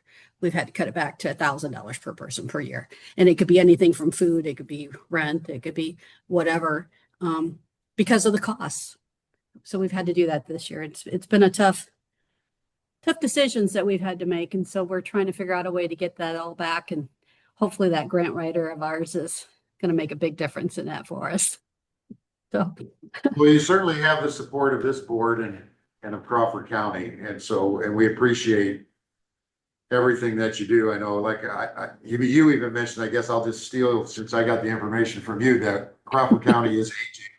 And it's a higher percent than what it was a year before. So the potential of more people needing a service like this goes up. And it's great to know that there's an organization like yours out there to help. Yes, absolutely. And we really and truly enjoy what we do. So. We can tell. Yes. Thank you for all you do. Well, thank you. We appreciate your support. Thank you, Jody. Take care. You too. All right. Thank you. Bye-bye. Louise. Is first aid training? Yeah, and I think, oh good, Mary brought it in. I ran out of toner yesterday in my copy machine. We found out that when we moved, my copy machine never connected to their network, so. Anyway. What the heck?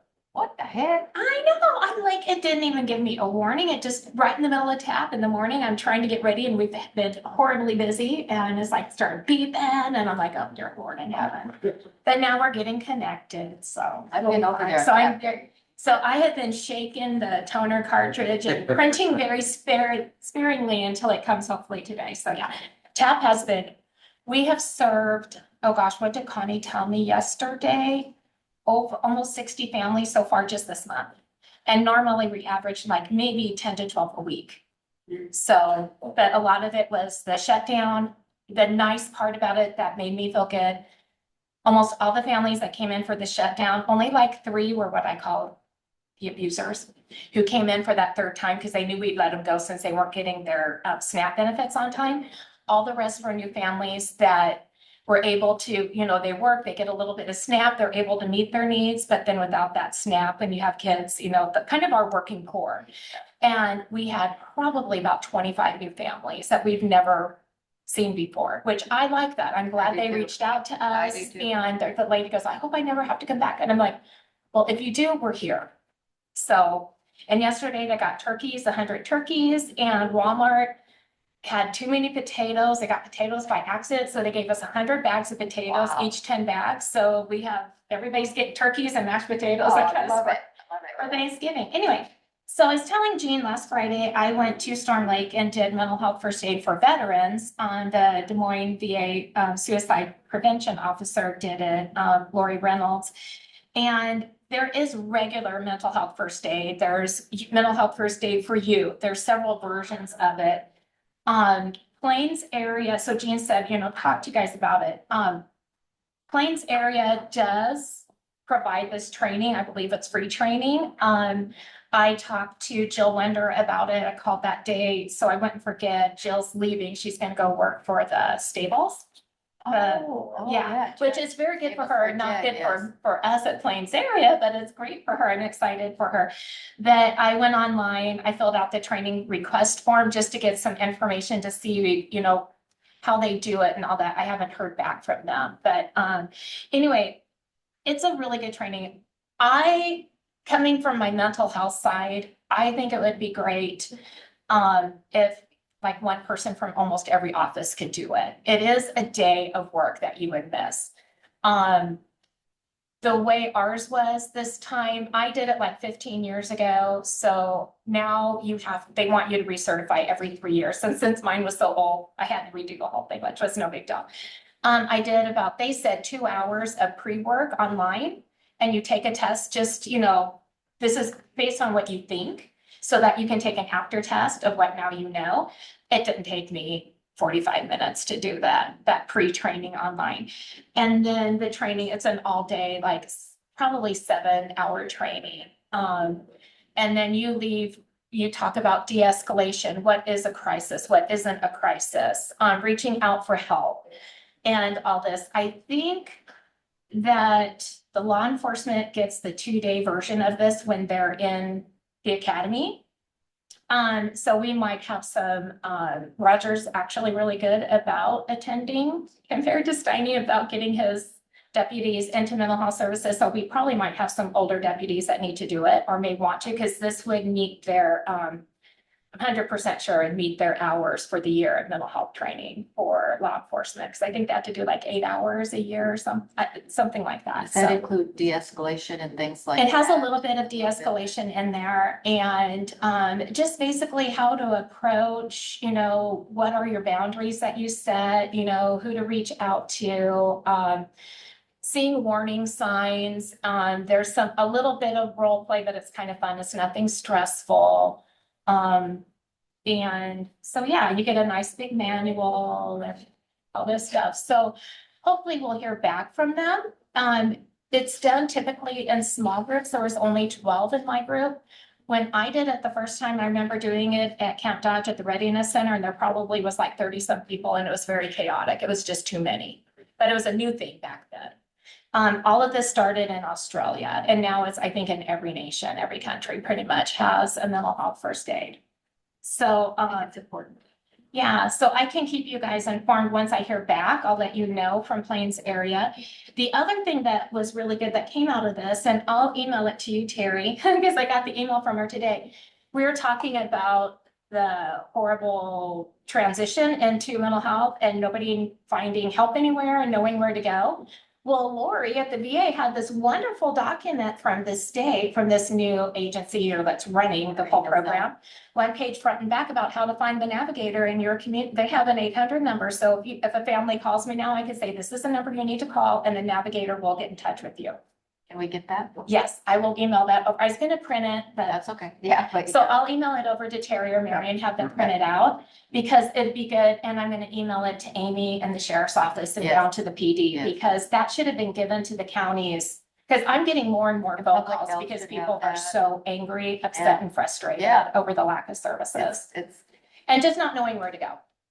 And so now I have a number. all right, fabulous. So I'm And very it happy seems about like that. that we had, you know, a bunch of first responders, EMTs, fire chiefs, that all of those people also should be. Yes. Yes. Well, and I part of this will, program. I'll send it to Zach Okay. and ask him if he can disseminate to his people. He will absolutely do that. Yeah, because it's just a nice document. And I'm like, the VA had it, but we didn't. Oh, my gosh. Well, we just got no. So anyway, and then really quick, I know it's not on the agenda, but we had our commission meeting this morning.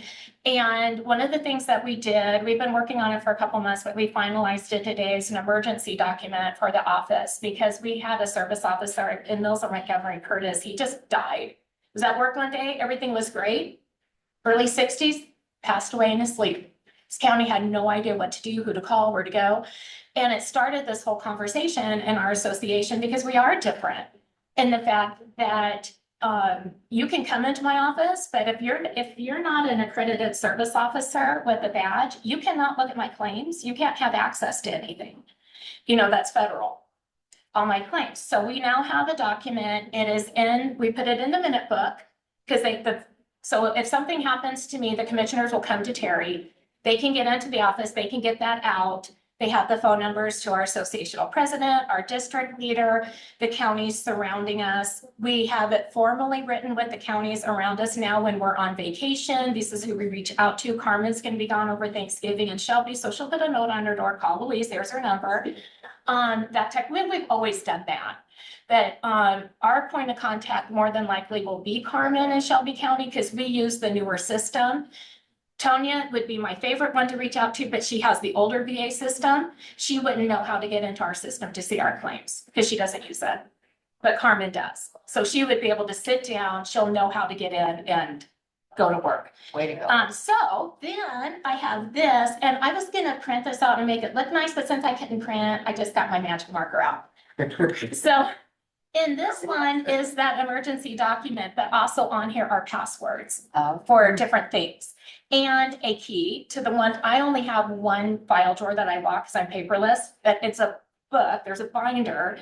And in it is every open claim I have with the VA. Because I'm so old school, I like a piece of paper. I like to take notes every day when I look at them in the system, write down dates of exams and stuff like that. So if Carmen had to come over, she could sit down, Terry can come over, give her the key, they can get in that cabinet, she can get that book and check on everything. Perfect. And I mean, this is so much better than the old days before, and they all have federal access. So that's yours. And that can only be opened by an accredited officer. But if you ever, I know, but if you ever want the other version without passwords and stuff, it is in the minute book, right in the front of the minute book. So good thing to think about. Curiosity. We don't like it. oh my gosh, that I was won't really, sleep again. I didn't sleep good last night. you know, it was very You're a killing me. stressful thing to do, but it's just, you know, we have to, with our jobs being kind of almost federal in a way, and even my commissioners, they don't know who I see, what I do, what the claims are, what's pending. They know how much money comes in. Oh, by the way, for the last 4 months, the shutdown is over. I got my totals for the last 2 months because they're not furloughed in Des Moines. The federal building's open again. And now our numbers are up. October, this is November, right? Yeah, October, we brought in over $417,000 that month in cash benefits to our veterans. So we went over the $400,000 mark a couple of months ago. Dean Nelson and I got so excited because we've been edging really close. And so we've been consistently over. And I've had some 100% claims come through. We had 13 claims approved in 2 days. Because the VA started, I know, during the shutdown, they started an expedite. So between a week ago Friday and that Monday. So now I only have like 7 pending claims that are Crawford County. I have some Monona, and we need to talk about Monona County too one day. I have an idea. And so anyway, so if you have veterans, send them to me. I need my inventory to go back up. It almost scares me. I've never been below like 20, 25 pending claims. And you're at 7. I'm at 7. But that doesn't include like Champ VA applications and stuff like that. Those are just compensation So claims. then, when you just mentioned Monona County, but that 400,000, that includes all No. the veterans that go through your No, office? just whoever Just has a Crawford zip code in Crawford County. Okay. If we included Monona and then all the people that I did for years in Shelby, we'd probably, I don't even know where we would be. But Monona, some of the approvals were from Monona County. So, but in Monona County, I'm typically just working with the widows. Darren Gosler from the funeral home, I'm his new best friend. He sends his widows to me because we've had like 500% service connected veterans pass away and their wives had nowhere to go. Their anxiety is high. When that veteran dies, if they're 100%, you lose over $4,000 a month in income, just like that. So we need to get their claim in, which they would get like $1,600. It's a lot less, but it's better than nothing. And we need to get that done right away so that they have income coming in. Because some of them, other than that service connection, they just have Social Security and may not, it's not a whole lot. So I told Darren, you send your widows to me. I want to make sure they're taken care of. And I think I do some veterans. Most of those are going to Lonnie and Woodbury because they go up to Sioux City to the VA clinic and then they pop into her office. But and that's another thing. Oh, we did plan on talking about all this and I had coffee this morning. It's not apparent. Well, and the app was down at Scooters and I always reordered the same decaf coffee, but I had to order it the thing and I forgot to tell them decaf. Oh, So that was my fault. She won't be able to sleep. We need to, and I'm gonna work with Colin, we need to get some 28E agreements for VA offices. I want one with Carol and Shelby since we cover for each other. Eventually we'll do Ida, but Dale's retiring. So Dale and I decided to wait until the end of December when his replacement starts. And then I want one with Monona County because if somebody in that county gets upset with what I do, they can sue me and you're not gonna cover it. Because you're not gonna pay out somebody that lives in another county. Sure. And I mentioned it to Colin one day and he goes, oh, we need a 28E agreement.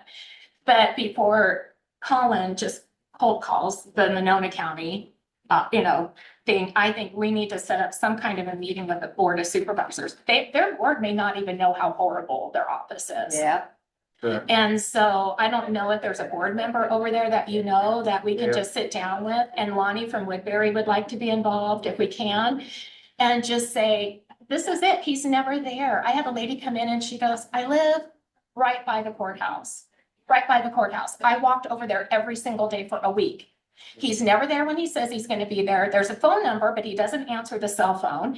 I went to another office, she goes, I think it was the assessor's office or something. And they said, well, we'll call him, but he's not going to answer the phone. We never know where he is. So, See you, Ty. Thank you. but if the board doesn't know and the commissioners are covering for it, Okay. you know what I mean? Yep. I feel bad for their county. It's awful. Absolutely awful this day and age. We should not have that happen in a county. I know the state sent them a letter that said you're not following the intent of the law, but the Iowa Department of Veterans Affairs said that's pretty much all they can do. They can't go in and demand that they clean house. Now, if it was up to all of us, all of their commissioners and their service officers would be gone and they need to start over. And Lonnie and I'd like to go in and help, and I'm sure my commissioners would too, but it's a sad state of affairs, but it's been like this forever. This is nothing new with them. But now that Shelby County is cleaned up and Carmen is doing great things over there, it's put more of a spotlight over here. And The board of supervisors might not even be aware. That's the whole thing. yeah, and that's why I thought, I don't want to open this can of worm and have this board say, we didn't even know. But I don't think they should trust their commissioners for good information, honestly. Because their last service officer, they just switched roles, a commissioner with a service officer. And he was a commissioner, now he's a service officer. He lives in Harrison County. He doesn't even live in Monona County.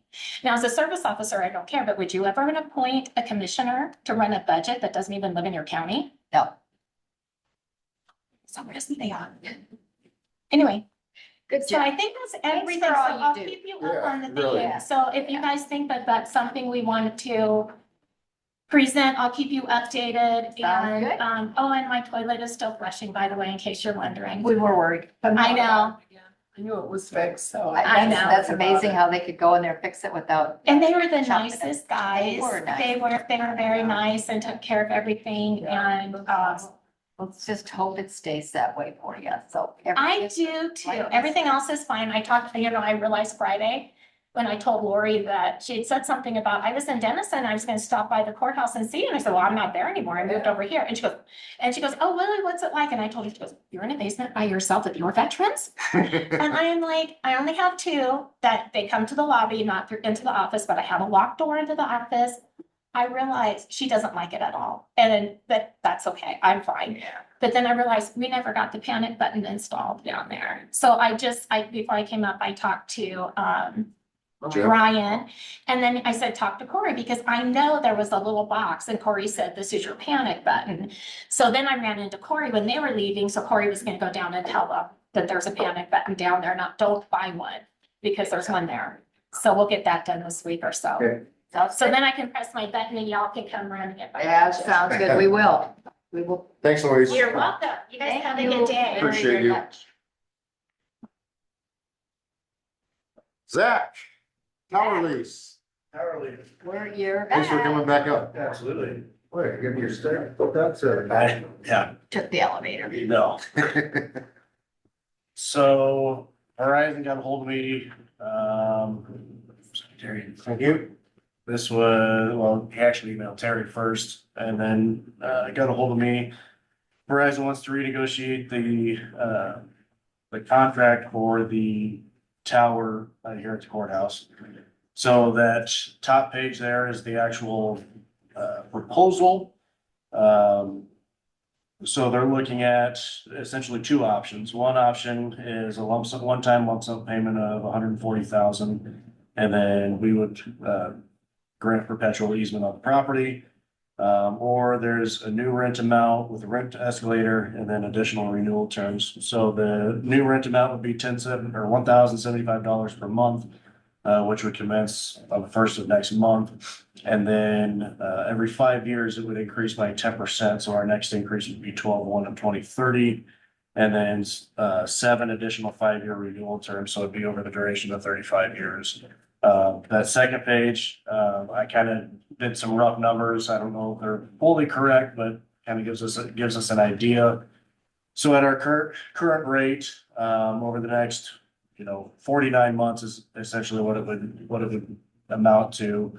Would be 52,675, and then it's all broken down based on the current offer that Verizon sent. I did ask if we could counter. We can counter. So just on a whim, I took what our current monthly payment is, which is $1,641.82 is currently what we are getting paid. And then I took the average of that and what they're proposing and came out to be $1,378.41. And then took that and increased it every 5 years by 10%. If we did the counter in total over the next 35 years, it'd be $661,318.13. And if we stayed with the current offer of $1,075 over the next 35 years at that 10% increase every 5, we'd be at $515,751.47.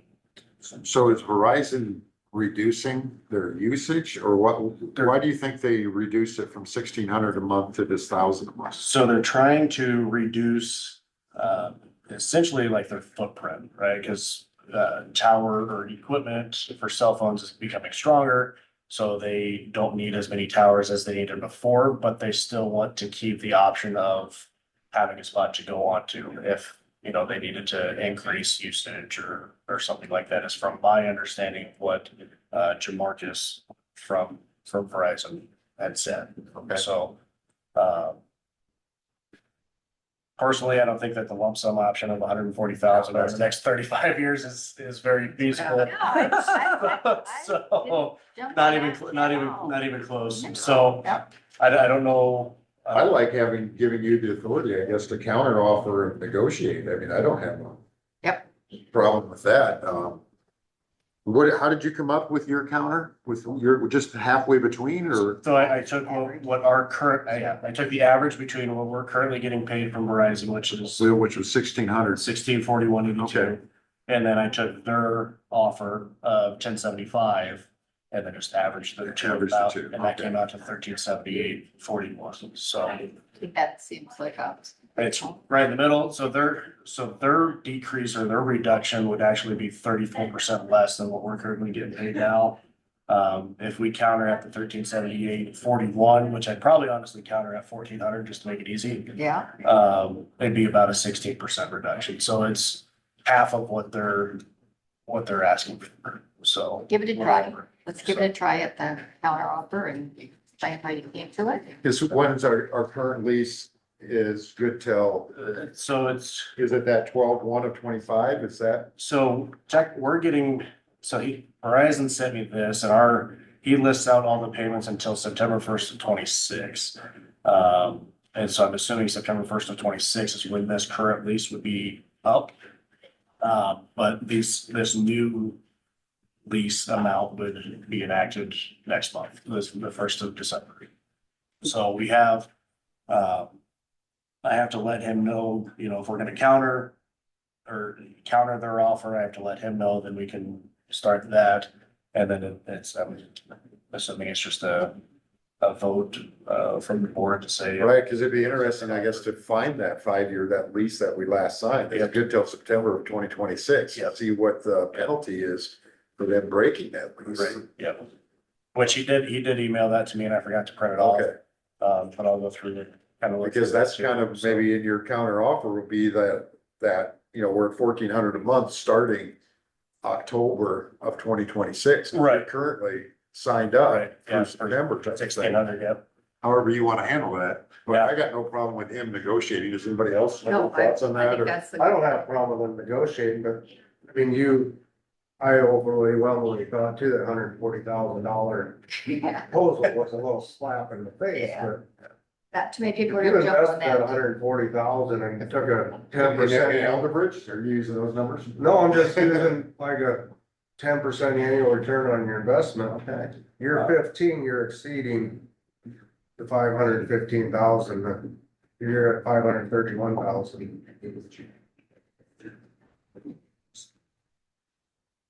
Is there such an investment out there, the 10%? I don't know how that, not a guarantee, but most, anyway. I'm just saying, originally I thought, wow, that's just a slap in the face. Well, I mean, obviously we Would you don't, invest 140,000? Or would you just Well, spend it all? to give them the lease figures, you'd have to invest the whole thing, just shove it right in. I mean, because you can use the old rule of 72, which means whatever your interest rate is, if it's 7%, that means in 10 years. Divide 7 into 72, whatever that number is, that's how long it takes to double your money. So at 140,000, if you got 7%, in 10 years, it would be 280,000. In another 10 years, it would be 560,000. So in 20 years, it'd be 560,000. If you got 7% return. Guaranteed, Guaranteed. So just saying. Ultimately, I will do whatever you guys direct me to do. Right. Since. I just threw that out there, it's like, well, usually, yeah, sometimes. you want a counter offer with a larger one-time sum? Well, I think counter with the monthly payment first, and if they did hesitate on that, then maybe try to up that one time sum. So let's make that. This. I don't, Okay. I'm just thought they should know those numbers. Good to know. Currently, the rent that we get from the tower goes into what fund? Tower fund. So, and they use that for maintenance and things, and so if we take that one lump sum and invest it, then they're gonna be short in what they're getting to operate. So I don't know if we could just take that money and invest it. And they would be short 1,300 a month for things that they need to do in maintenance and stuff. So Let's face it, over the next, 35 years, prices are only gonna continue to go up for tower maintenance and putting new equipment and stuff But like you're that on it, not so. getting anything to help you with that. Right. Right. Currently, I mean, there's money in that fund. We just transferred 100,000 to EMA out of the tower fund. Right. Because that was always the, you know, Right. desire of the Board of Supervisors to do that. So, I mean, there's still, I can't tell you what it is.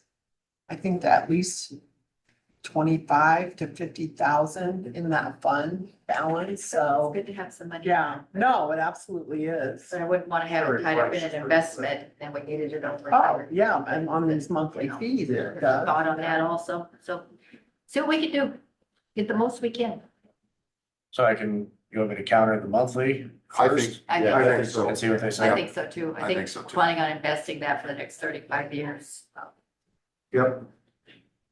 There's too many unknowns out there. And what happens if we, yeah, like I said, if we refuse to come to terms with them, they just come take the stuff off, really. We got nothing. And we have nothing, and they have nothing. Yeah, well, So I'd rather not have nothing. I want to keep the money. Who else was using that tower? AT&T and US, T-Mobile, US Cellular. well, that T-Mobile and US Cellular combined, so Are they all paying roughly the same? that I don't know. I haven't looked They're at very, into the other ones yet. It'd be interesting to compare if they're all using it for the same service, so they all have the same type of equipment.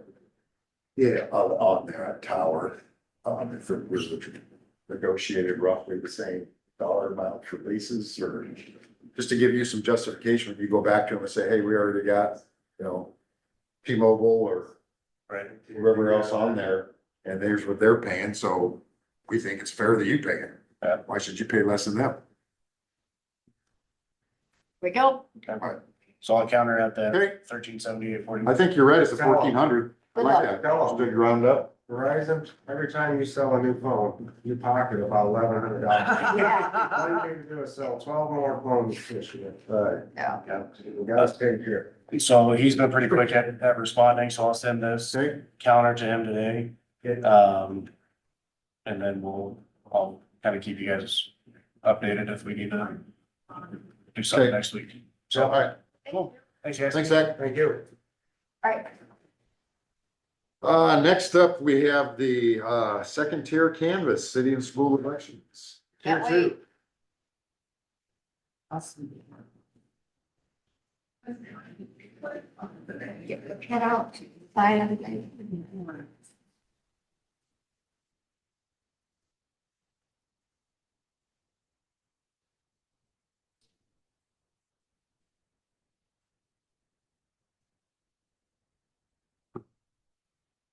Right. But you're three, but making more than what you'd be making. So can we just invest in farming? I look, Get a guaranteed 10% return. I get, I mean, there's places that government can't invest their money. There is. Yeah, I think I talked to you about that, so, I mean, it's not. I mean, how, right? Okay, let's see if I can figure this out here. I think we need to do. Affordable option too.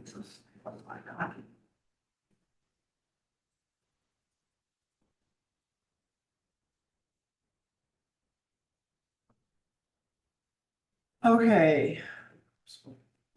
First one is gonna be our school, are we the school district at large? Here is the Crawford County Okay. portion. I think you'll go, Craig, you'll go down to the total line. Okay, Election day total and absentee total. I'm on Paul on them. So go ahead. You do, yep, per candidate that received votes down at the bottom. What's election day say? For you. Right, oh, for my total Yeah. is 94 for Danielle Schreck. do election day and do absentee separately. Election day, 89, absentee 5. Okay, your next candidate. Okay, Ryan Hagee, election day 77, absentee 4. Scattering, Is that scattering? scattering, Scattering? yeah. election day 3, absentee 0. Okay, Jean, you have Carroll County, I do. start at the first candidate. The Okay, bottom of her Danielle. column.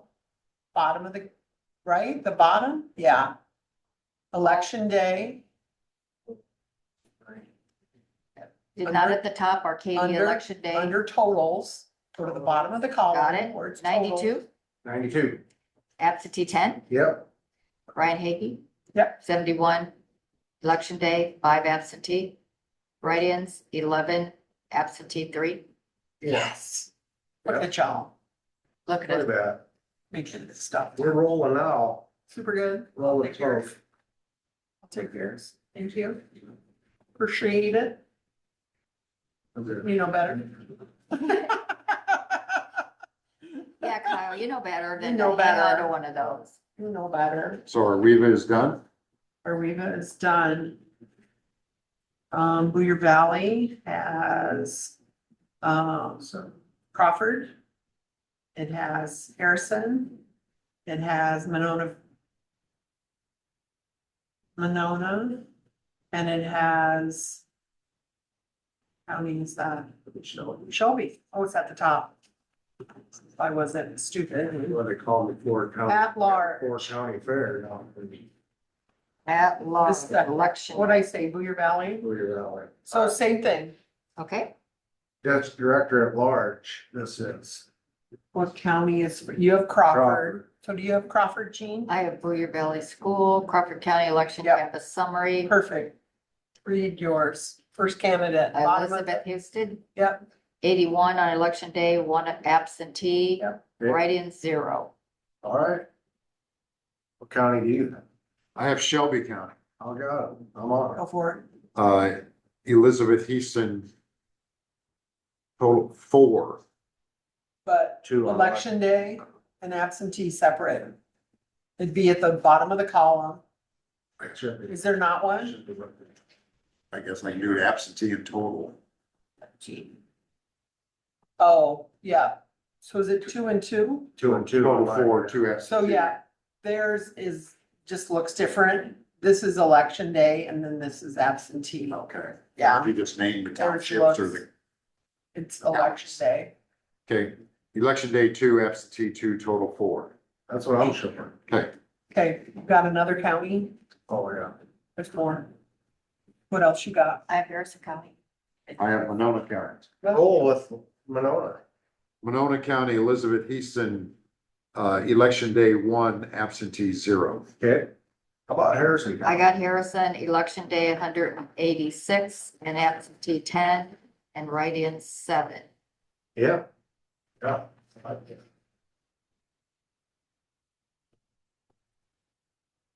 Stuff. Yeah.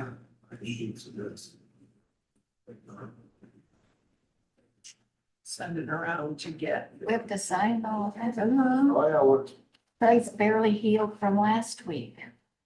and Cindy's had to feed him. Oh, no. Okay. Booyer Valley, Director, District 1. Go for Monona it. County. Monona. Monona, I'm here. All right, absentee 0, 1, absentee 0, total 1. Yep. Undervote 2. Uh-uh. No, don't care. We don't care. We don't tally. I don't know what you Or guys care about. canvas. Okay. So you want to do your other Shelby county? County, Okay. Paul Cogdale 2, absentee 2, total 4. Write-in 0. Okay. Harrison County, I'm here. for Booyer Valley District Director 1. Election day, Paul Cogdill, 192, absentee 9. Okay.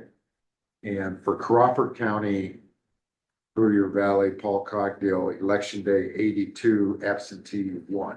Okay, on Harrison County, Okay, their election day was their 4. Right. 4 write-ins, yes. Right. I like that. Okay, thank you. Say again? Oh, Oh, we got, Oh. back. What the what? Who duplexed? What? I wonder I couldn't find it. Here, you got to make that. All right. Wonder I was losing my ever-loving mind. Oh, Don't be blaming that on us. That is not on us. No. You're, You're right, not this time. So Boyer Valley School District Director 2. Yep. Monona County, Joette Cogdill. 1 for, election day, 0 absentee. For Shelby County, Joette Cogdill, election day 2, absentee 2, total of 4. Yeah, yep. I have Crawford County, Boyer Valley District 2, Joette, election day 74, absentee 1, total 75, no write-ins. I have Harrison County, election day for Joette, 183, absentee 6 for a total of 189. Write-ins, we had 7. Okay, back up. The other showing 4 write-ins for Crawford County. For the scattering? Oh, scatter. Sorry, I went to write-in 4. You are Yep. correct. I just went right to write-in. I didn't go Good call. scatter. I want to make sure. I was actually just seeing if you are Scattering just paying means they attention. were scattered amongst various. Yeah, people. number of people got write-ins, not enough to have to count them. Right, Got gotcha. Okay, I was just seeing if Kyle was actually paying attention. very good, Gene. Way to keep him on his toes. I like it. It's like it's my Alright. job. All right. Oh, good, we're running out. We are. Second canvas is so much quicker than I, first. Sure, Crawford and Ida here. Who has Ida account? I got Ida. Easy. Should be like, Everybody got 0 election day and 0 absentee. Perfect. Okay, Crawford County election day, 234, absentee 41 for a total of 275. okay, Uh, for Lewis. that was for Lewis. For Dave Weber's election day, 253, absentee 54, total 307. Okay. John held election day 245, absentee 49 for a total of 294. Write-in 0, scatterings. Election day 16, absentee 6 for a total of 22. That's what I'm saying.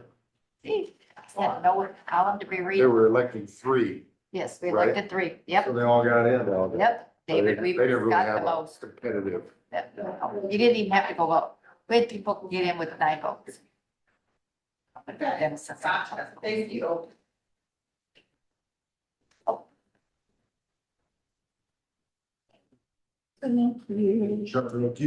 Where'd yours go?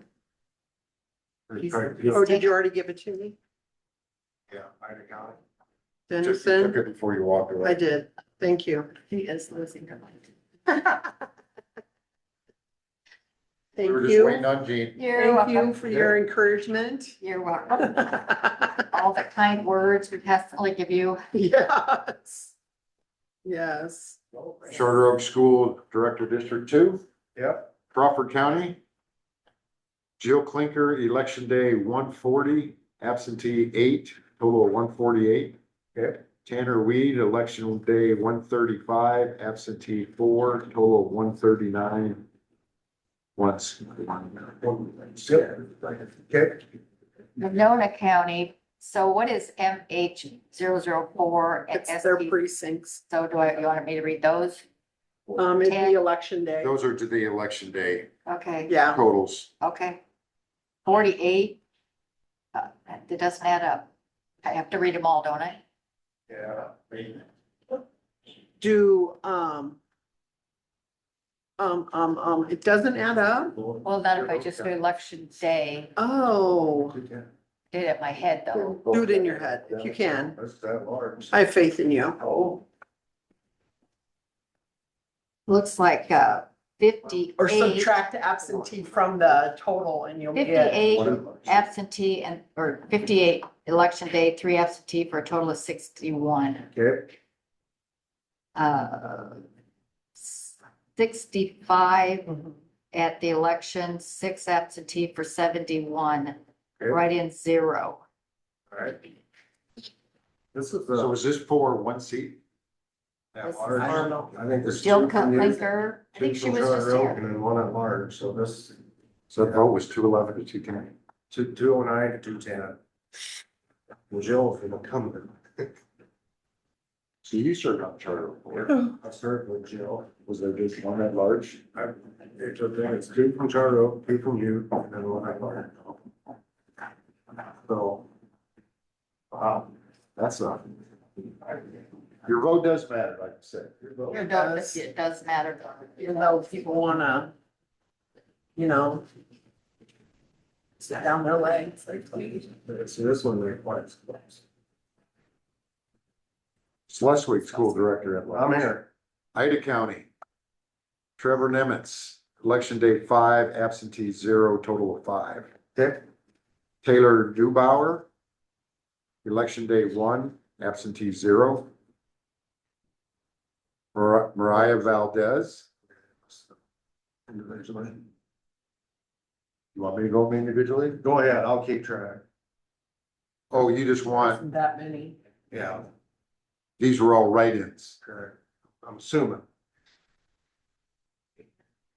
Okay, Mariah Valdez, election day 1, absentee 0. Dustin Ogren, election day 1, absentee 0. For a total, so that's all I got. 4 total, or no, let me just see. Not on your votes. Right, I just have 3 total. Three total right in there. That's right, 3 total right. Okay. Okay.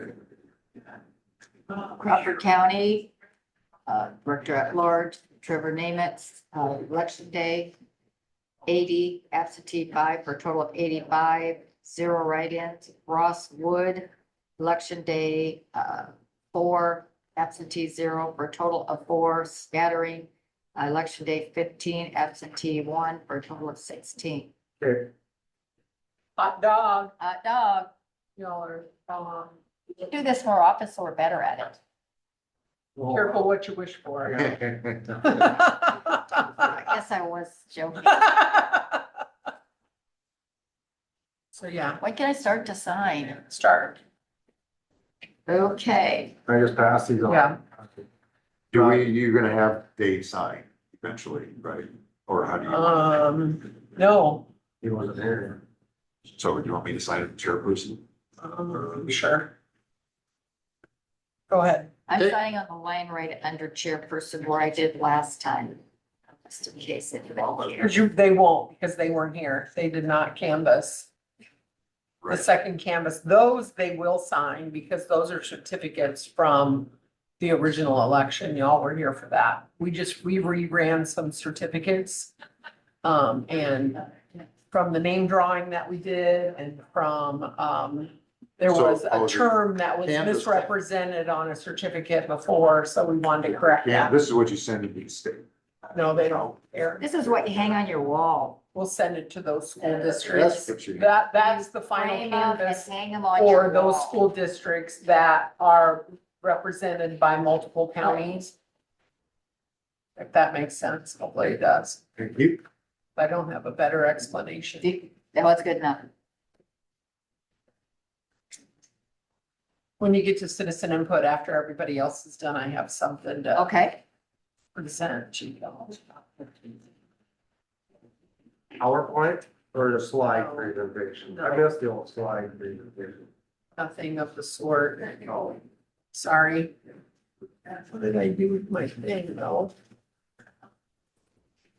Ben left his crap up here. Back in travel was quite a privilege to be with the Holy Land. Go grab my stuff. I left it on my desk.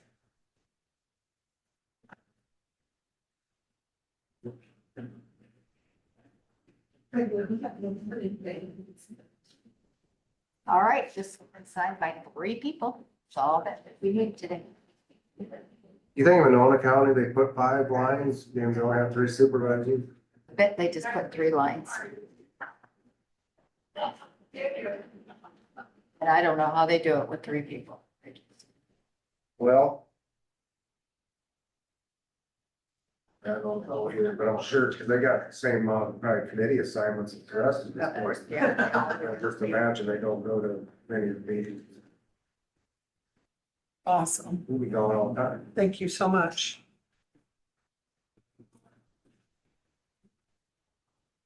So citizens input, we don't have anybody in person, but certainly out there in Zoom land, does anybody have anything they'd like to add? There we go. Cindy? Hi, I just wanted to give you a little update about the amicus brief. To date, 47 counties have sent in their support. And I think there's like 5 more counties that it's on their agenda for this week. But also we learned last night that other states are also submitting amicus briefs. They're coming in from Minnesota, Arizona, Michigan, New Mexico, and Vermont, which I thought was an interesting group of states. Also the Iowa Farm Bureau, there's several law professors submitting briefs, and in North Dakota, there's 2 counties that kind of went up against Summit that are also submitting briefs. And the other thing we learned was that now Summit has changed their control center. It will no longer be in Ames, Iowa. It's now going to be in Houston, Texas. So those Iowa jobs are no longer in Iowa. But just thought I'd update you today. I did not know that, them moving the office. That's Wow. surprising. Yeah, I thought so too. We found that out in the open houses with Joe Griffin. So, and they confirmed it that they're moving it to Houston. So I was kind Thank of you, Cindy. disappointed to hear that, but Yeah. you bet. Nice to see that we're up to 47 counties, because I think last week it was around 23 or 25 or something, so. It's getting there. And I don't know if the Yep. other counties are going to be putting it on their agendas or not, but that was current as of yesterday. Okay, thank you. You bet. Good. Thanks, Cindy. Anybody else?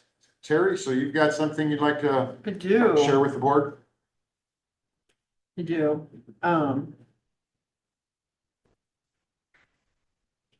So, Crawford County amongst quite a few other counties, were using ISAC. We were in the ISAC group unemployment pool. They are no longer going to be doing that as of January 1, of 26. So, they have given us guidance on how to become directed to do our own unemployment contributions. Which Amy and I sat down and went through the documents. So every department contributes towards unemployment.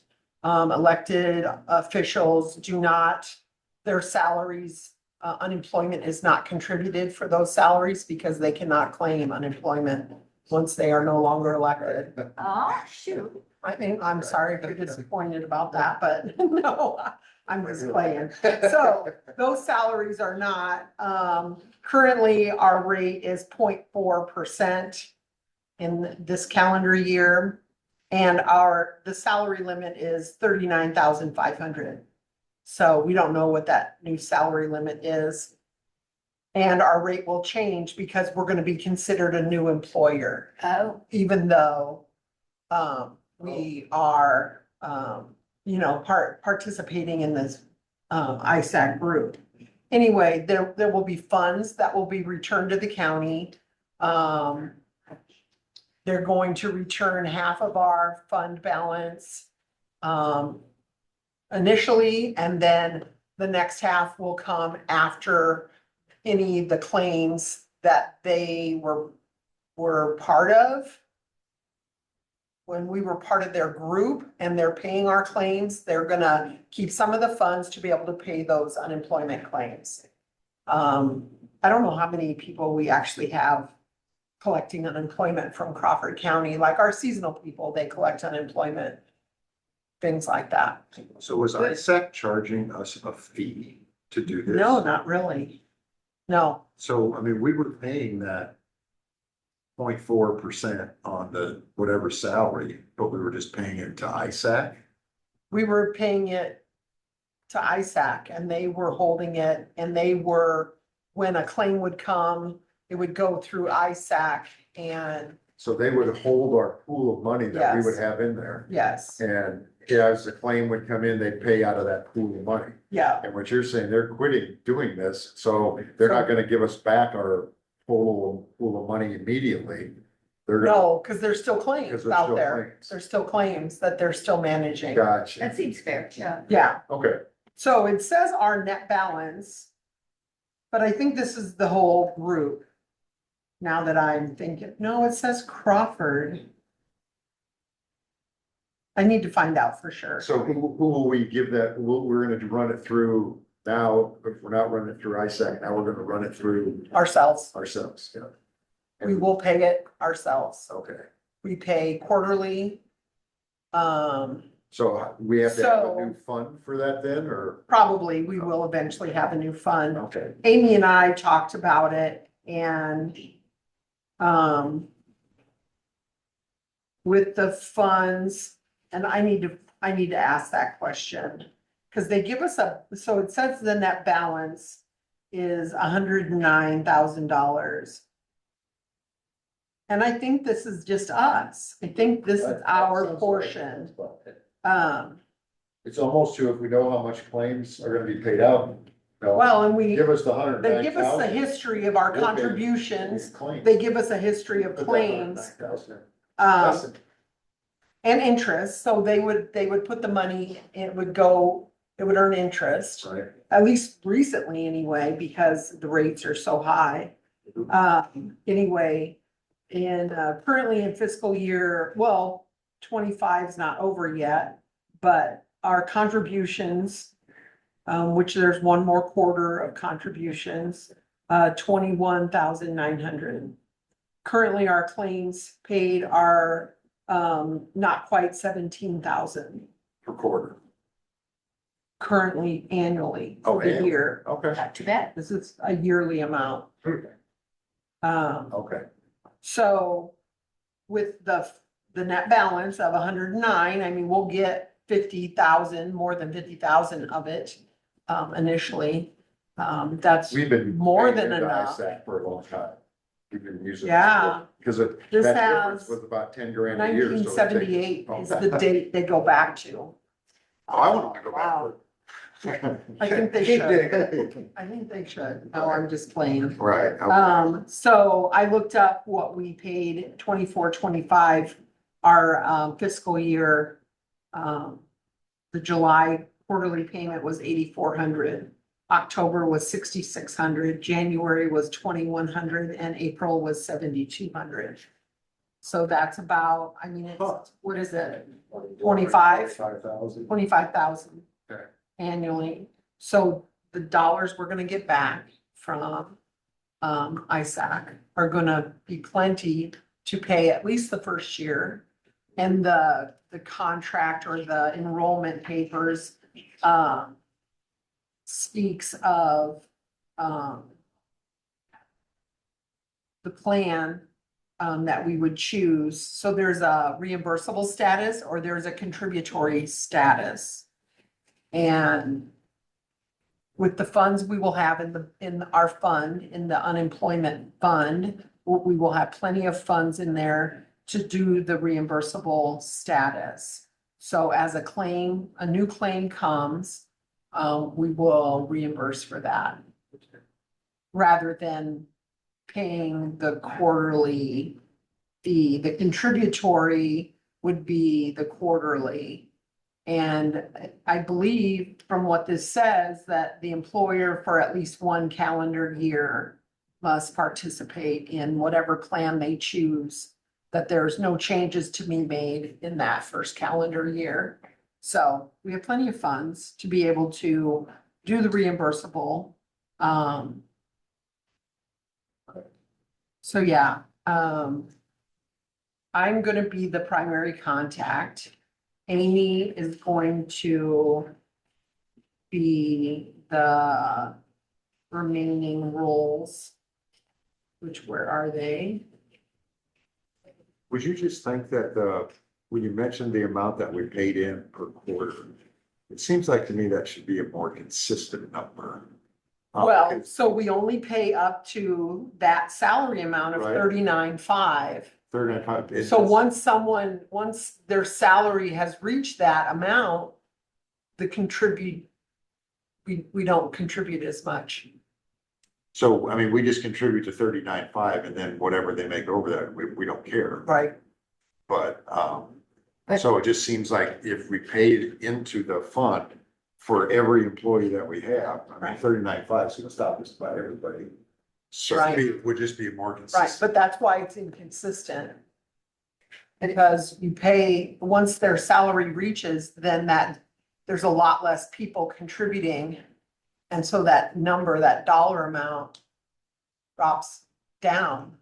Could it be the Does that make seasonal sense? people not working anymore? And so Some of would they it's put that. any money in for their Some of it's that. period of time when they were working and now they're not, so Yep. they're not contributing, so it's Exactly. less and Some of it is that. maybe Oh, here's the part of it. roles.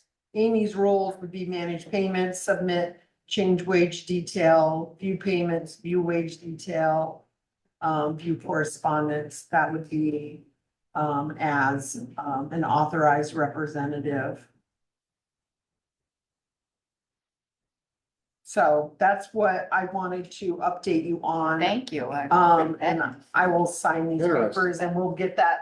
ISAC is, I said, say anything We're- about why they decided to, we had a Oh, meeting oh, okay. at the fall conference in August. And it's something I that they've can't been doing recall for so long exactly. that you think they're, that's 50 years they've been doing it. Well, there even was a 2080.